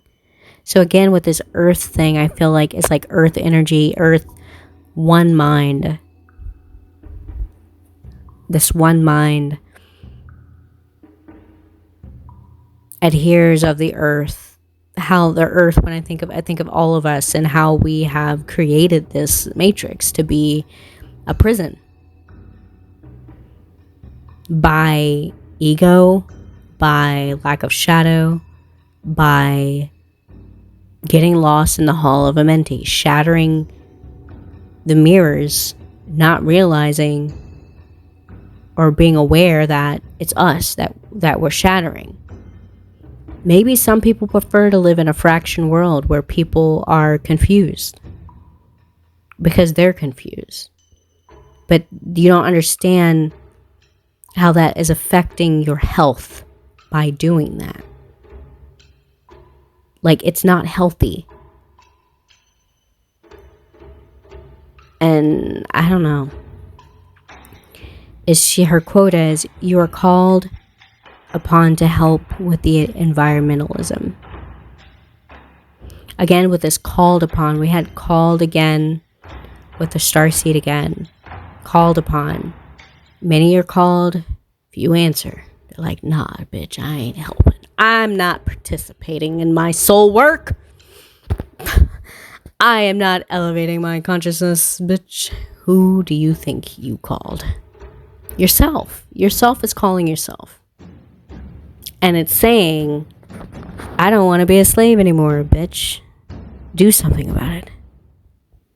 Maybe sometimes we're misunderstanding the call. Maybe it's a bad connection. And, I feel like the more we, ignore it, the harder it is to hear it.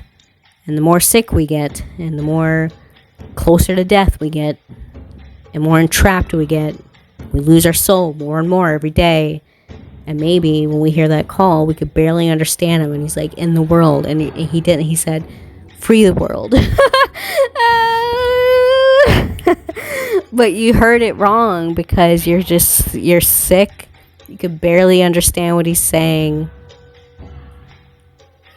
So, and purification says, it is time for cleansing, detoxification of mind and body. cleansing the sickness, which is ourselves. Ain't that a bitch? Goddamn. Cleansing ourselves of ourselves. Cleansing ourselves of ourselves. Because what did they say? Cleanliness is close to godliness. Unless you want to die in suffering and be fed the dead and a little battery for some shit that doesn't even serve you. I feel like choices is really heavy on this thing. Like, what are we choosing? What are we choosing? Because I could be saying all this stuff. People are still going to choose to die. Isn't that sad? And it's like, what a fated life you'll have of death. You know? It's not good. Choose life. Feed yourself life. Feed into others life. If we're not elevating this shit, we're definitely... What are we doing? I'm like, if we're not elevating, what are we doing? Are we going into the future or what?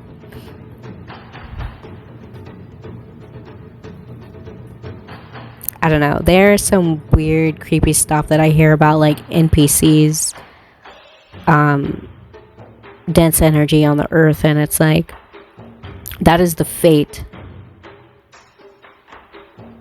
of a conscious being choosing to stay in the matrix in a way that enslaves it. I don't know that for sure, because I've heard that it takes a certain amount of suffering to really turn off a conscious being. It's almost like it's impossible to do that.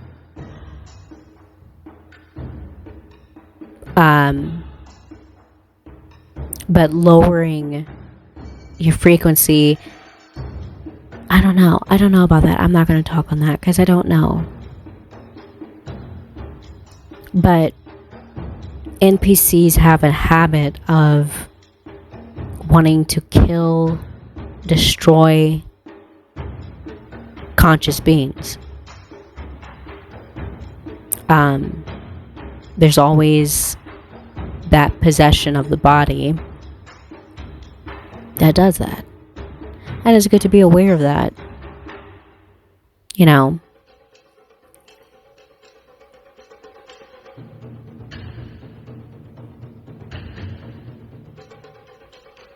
But it makes me think of that scene. So it was one of those what is it called? Damn it. American shit. That thing that comes on the show and it's always like spooky. I want to say American Horror Story. Isn't that? I'm pretty sure it's that. American Horror Story. I hope to God it's that. Oh God. One of the shows, they had like a season in there where they had killed this force successfully. And it came back, but in a different body. And I feel like that's what happens with conscious beings when they get subdued in the matrix in the wrong type of way. You know, but the other type of way, I feel like they just float. Like, I feel like they're still conscious if they choose to like hide or, you know, stay low or don't do too much, don't wake up too much. They're still awakened. Like I said, like in the movie The Matrix, if anyone noticed that the agents, even though they had Neo trapped, they never jumped into Neo's body. They just couldn't. And I think that has something to do with a particular being that is awakened, like, and they may not be like at the highest level of awakened that they could possibly be, but the fact that they are awakened, and the awakened part, all that means is having a connection with source, your soul, knowing what the Hall of Amenti is, or having some type of awareness while walking in the Hall of Amenti that you just, your perception is slightly different than the programs around you. And there are some people, based off of, research, that are really, really, really just turned off, and they basically are used as, I don't know what I'm saying. They can be used. It's like dense energy. But then you can also have, apparently, conscious beings within the Matrix who keep people in consciously. Like the guy who wanted to go back in. He was a conscious being. So the Smiths could not jump into him. But he made an agreement with them that he would work with them to capture Neo. So there's two different types. There's Neos and these other people who don't want the world to purify. They don't want to bring us out of disease and sickness and death. So you have to choose, which one are you?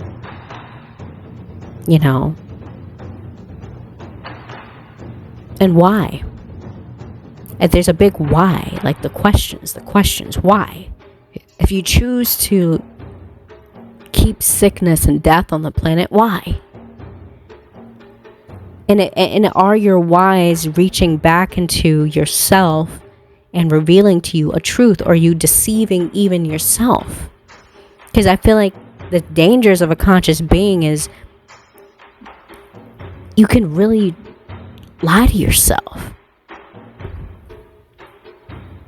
Like, I don't know.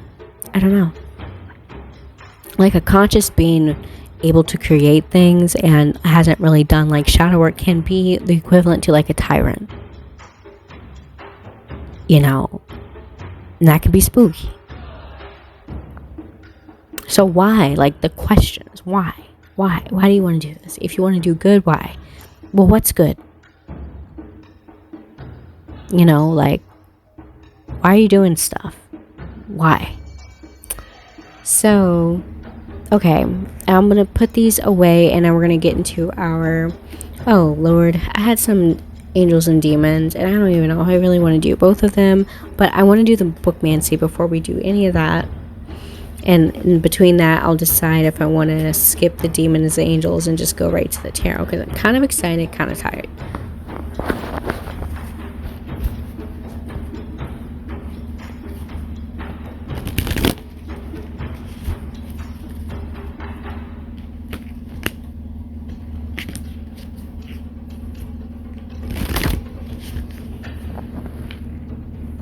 Alright, bookmancy.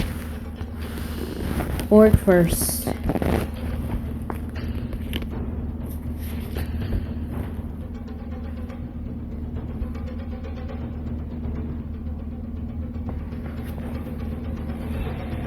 Ego. Oh my god, the first thing I noticed was ego when I hit this page, okay? And the title of it is Importance of Ego. So let me see. I'm just going to land on a sentence. Okay, here it goes. Let's read it. Let me find the beginning of this.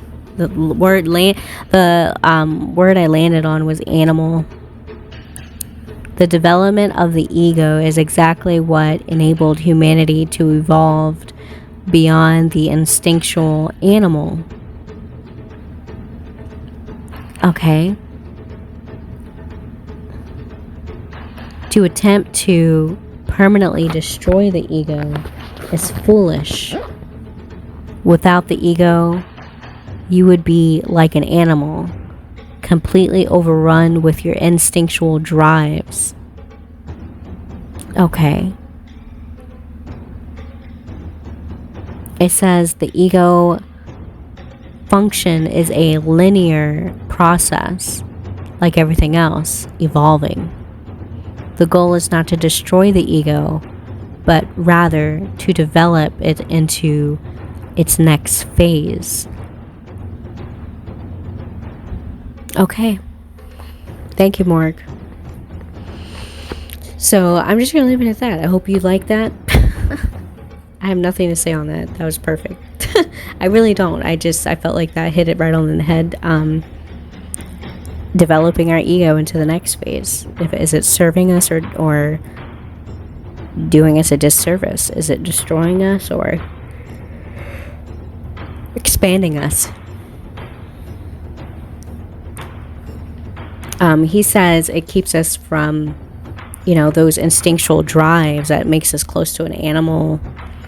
And I also think it's the thing that gives us our individuality when you think of it in a sense of, so the one God, nirvana, like you could, get dissolved into everybody else, but the ego allows you to have the space to be your unique I as well. So I feel like the ego has a higher purpose and a more primal purpose that separates you from an animal and also separates you from the oneness and allows you to be an individual God. So it's like a filter of some sort. So we'll do the bookmancy on the Master Key System by Charles Haanel. A blind person suggested this to me, and he was telling me about his experience lucid dreaming while awake through practice of this book.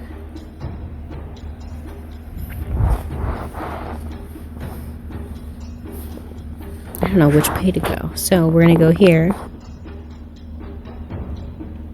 So I landed on narrow prejudice.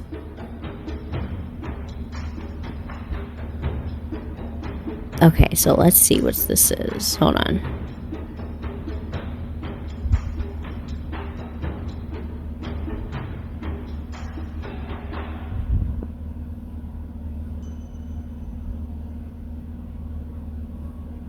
So it says, purging the mind from narrow prejudice. Theories more effectively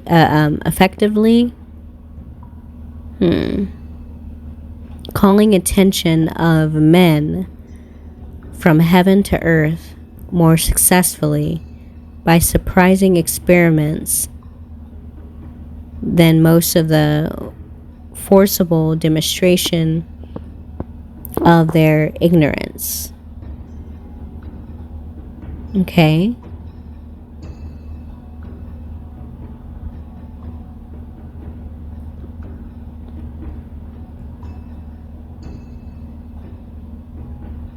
So it says,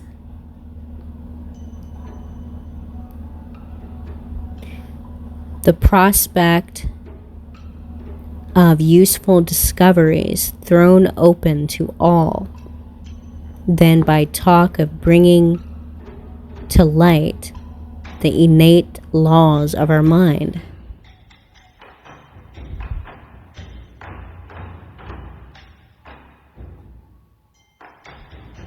Okay, so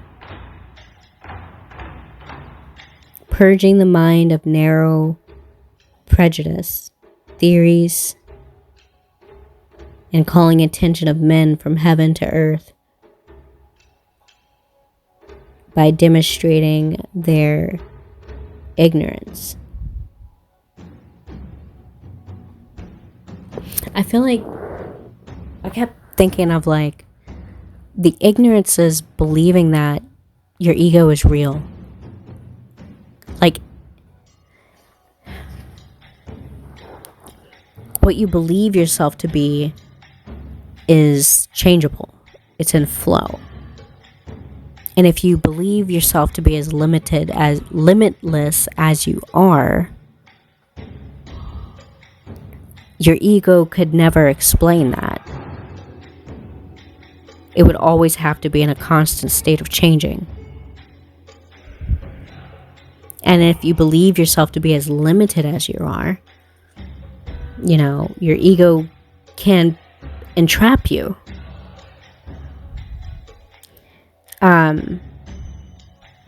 So throw was on the ghost radar, and I have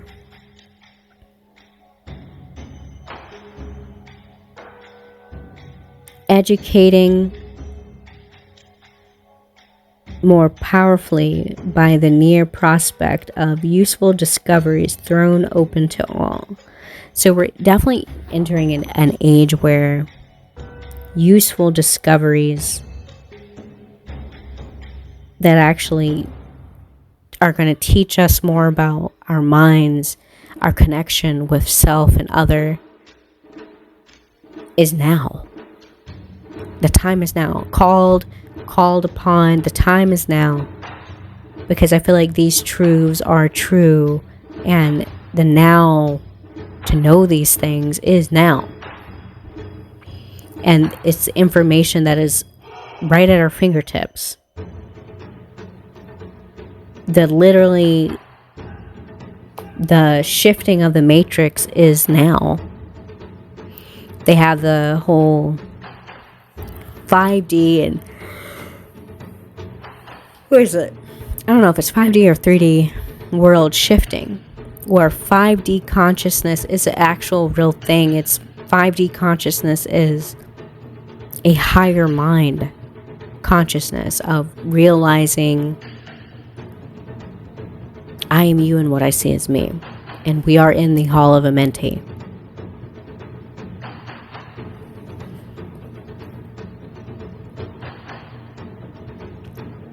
But the narrow-minded prejudice, and I feel like narrow-minded prejudiceness can be based in a false ego, needs to be reevaluated in order for us to expand the way that we need to expand.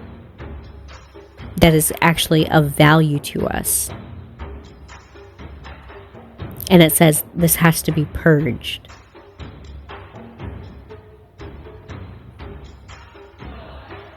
When I hear from men to heaven to earth, I think from the crown chakra to the root. The prejudiceness starts at your root chakra with how you I am yourself.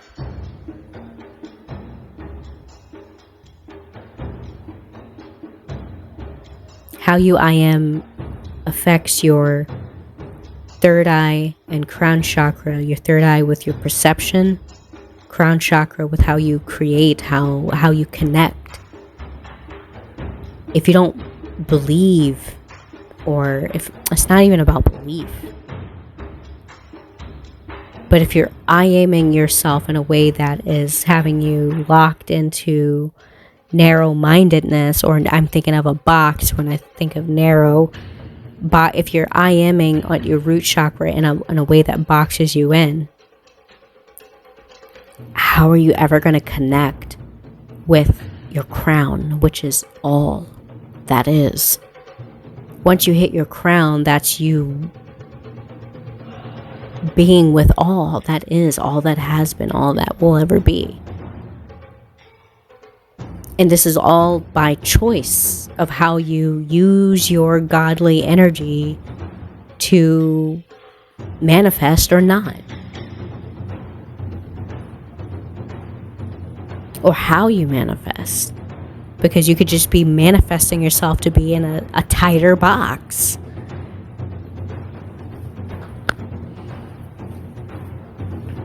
Alright, so that was great. Now, we're going to hurry up and do these tarot cards. I'm not going to do demon cards. I'm sorry. Not today. I thought the Dark Goddesses was enough. I mean, literally, it hit me in the face. So, I think that's plenty.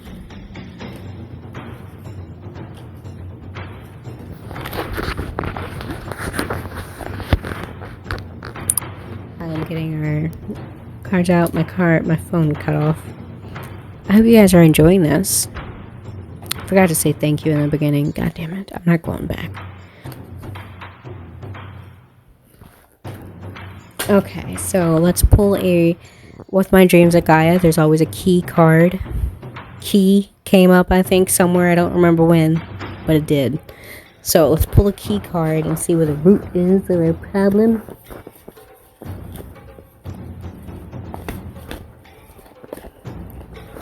I can't wait to go bed by Betty bed time. It's like almost 3 here. These are quick and easy, so I can do this. If I had the camera, I'd be like, God damn it. God. I need to start doing these things with a timer. We're on like 2 hours now. Is this 2? It looks like 2. It's the question, it's the question. Oh shit, I knew that card was gonna come out. Oh shit. Oh god, I knew these two. Oh, when I was shuffling them, getting them ready to shuffle, I saw the union card. I'm like, that would be just great if that came out right now, because this is definitely like what we need for union with self, so we can have a good union with other.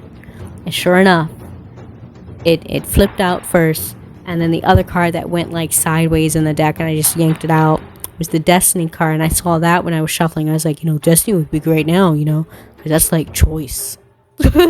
And choice is heavy on the board. So is union, within and then thus without. These are 2 important energies. Thank you, universe. Destiny. Our destiny.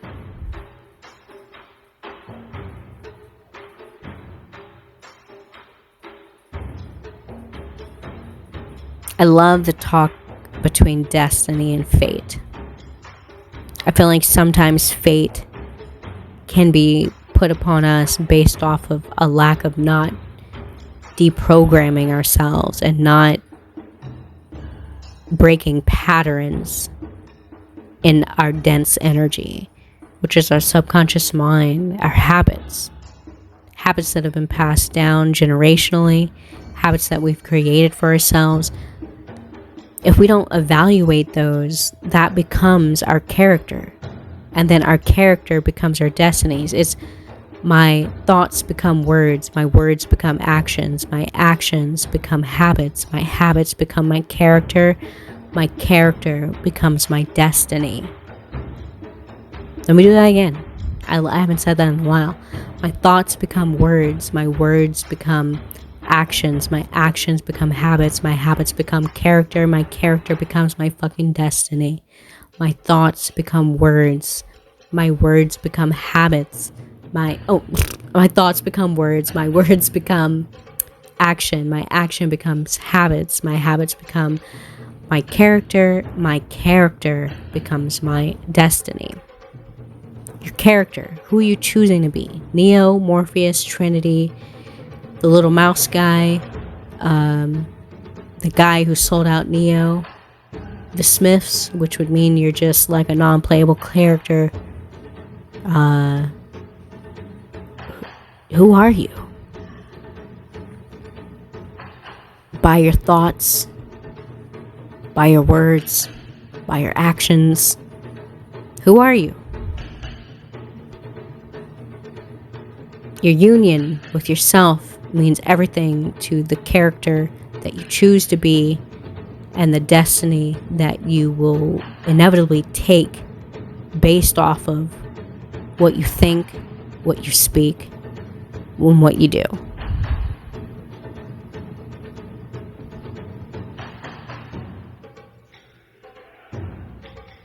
And in this union card, there's 2 dragons, red and blue, and they're touching foreheads, touching third eyes.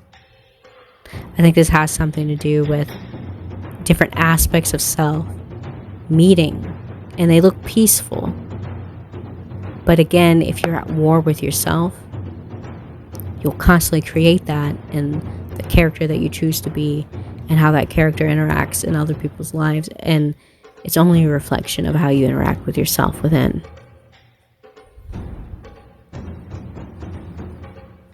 Are we getting lost in the hall of a mentee? Or are we reflecting upon what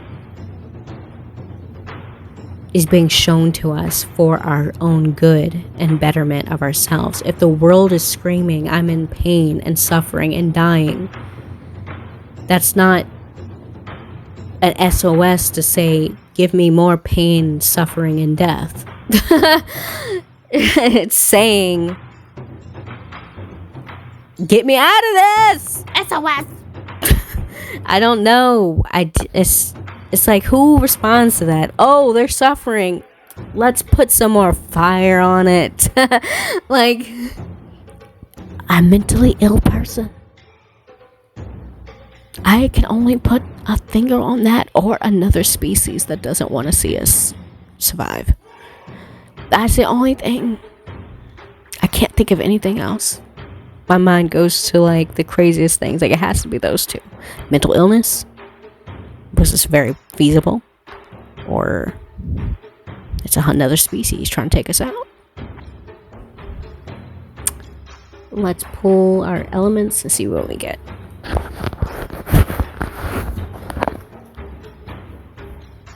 Yeah, like, no, it can't be another species. But we already do this. So who is to say? Who? We already do this to ourselves. We have already proven to ourselves we are more than capable of entrapping ourselves in our own mental systems. Now, what if there's another more intelligent species with more intelligent brain power than us? And it was like, look at these fools. Sick. Let's infiltrate it. They're just wasting their energy. Like, oh my god. That would just be annoying. I would be mad. I am mad. I'm mad about it. Goddamn Men in Black coming through on. I'm so happy none of the scary cards came in through the alien card. That alien deck has like some scary cards that I don't like when they come out. But Men in Black, I feel kind of, Men in Black, the stories I've heard about Men in Black is basically they're like,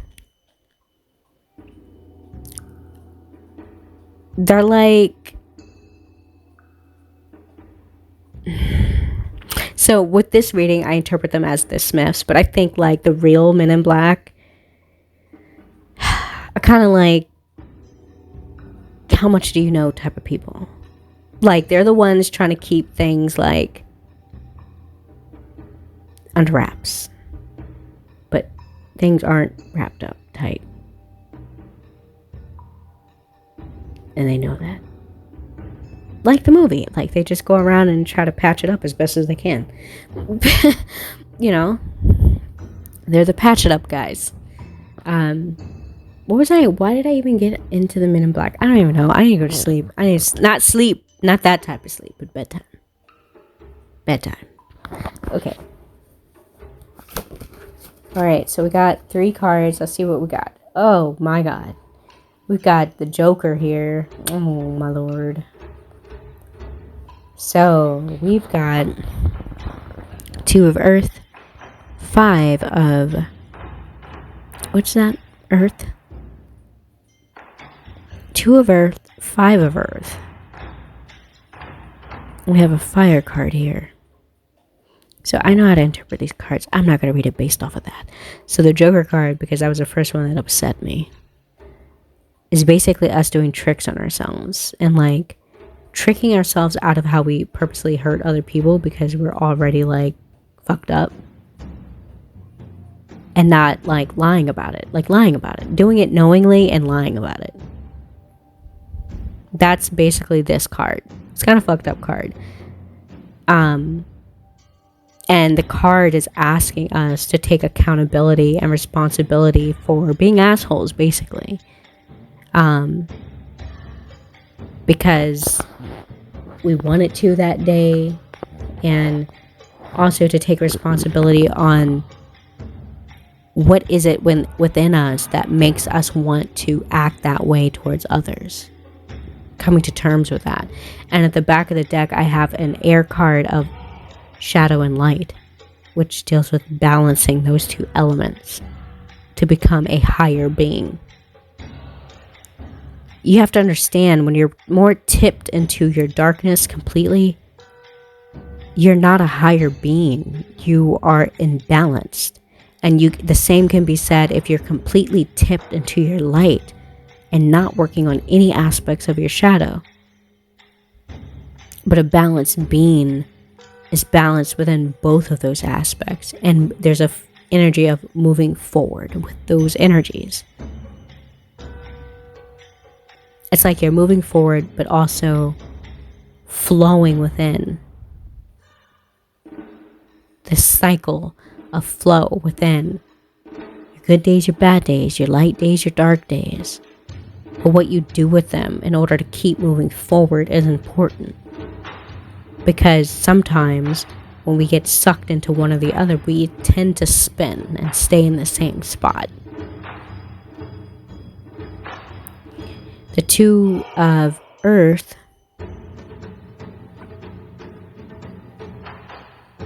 has some balancing aspect to her.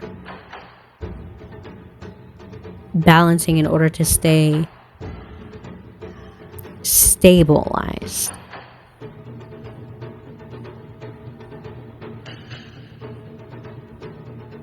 I feel like with this card, I'm pretty sure this card had some aspects of,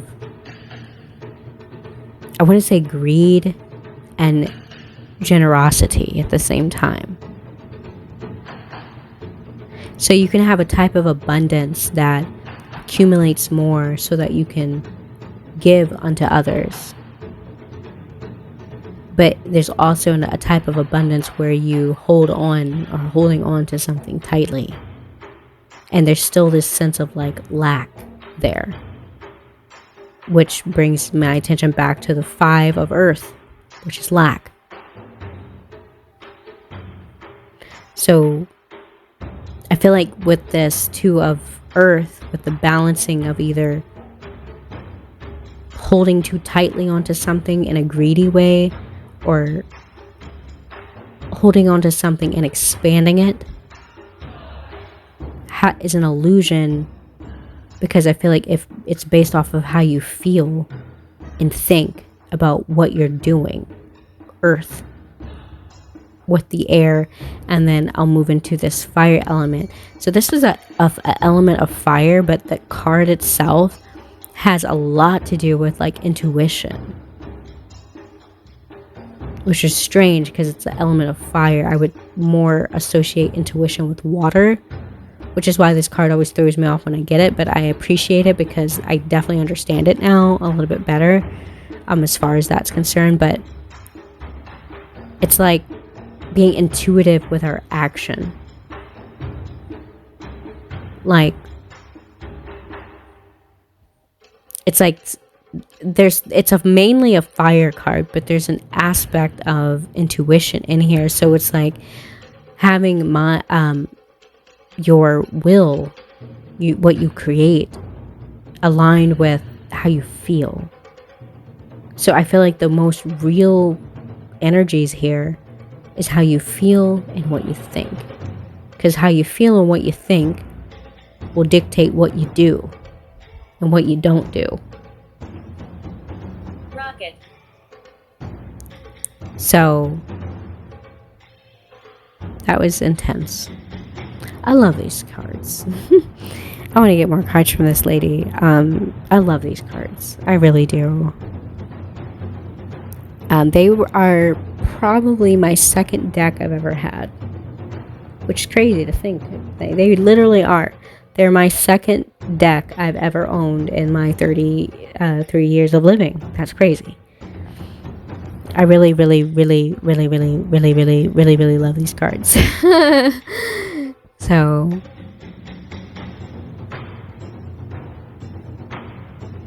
yeah. Why? The questions. It's the question, Neil. Why am I an asshole to people? Why do I hate people? Why do I hate my illusions? Why is this battle even happening? Why? I don't know. What are your whys? I'm just throwing stuff out there. Why am I here? Why am I here?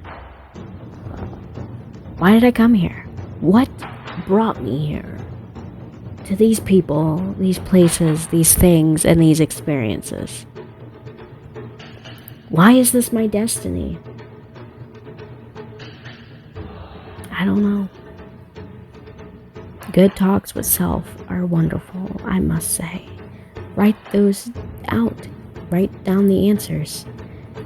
Write the question and wait for yourself to answer.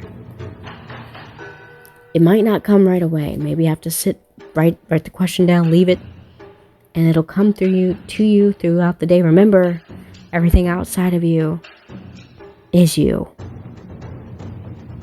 So you listen to the music, you walk into a room, the TV says something weird. As soon as you walk into the room, you're like, wait a minute. If you have to say wait a minute, then that's a message. Alright?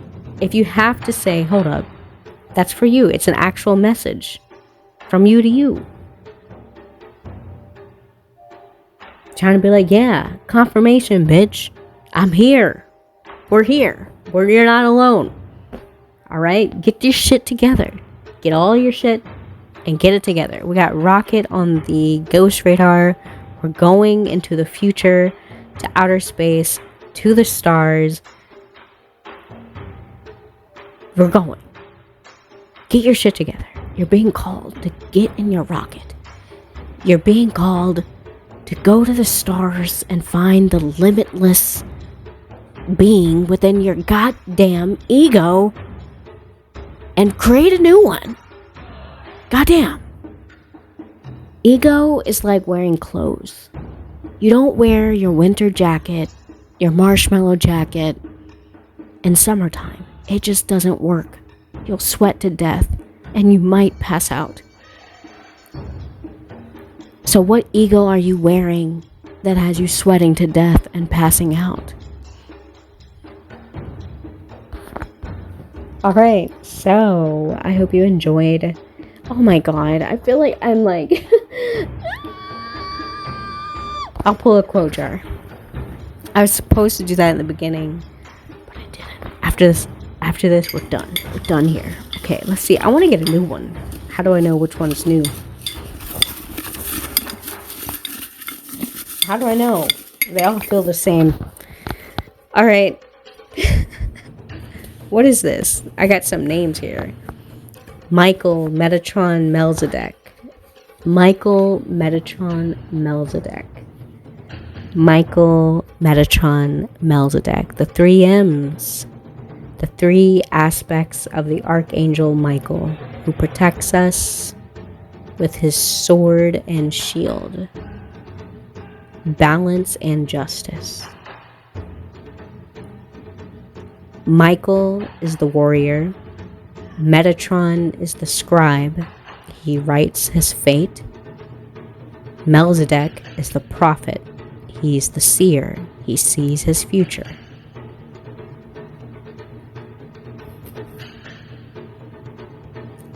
I am with you always. Call upon divine source. Ashe. That was our quote? Thank you, Michael. Call upon source. Anyone can do it. These are just energies within us, waiting for us to acknowledge them, utilize them. But remember, how we utilize them will dictate our health, mental health, spiritual health, emotional health, our physical health. Alright, well, thank you so much for joining in, tapping in. Neo in the pod, the Matrix, it's the question. You have a good day. Good night. Adios. Hi, namaste, ashe. These things from ancient times arise from one. The sky is whole and clear. The earth is whole and firm. The spirit is whole and full.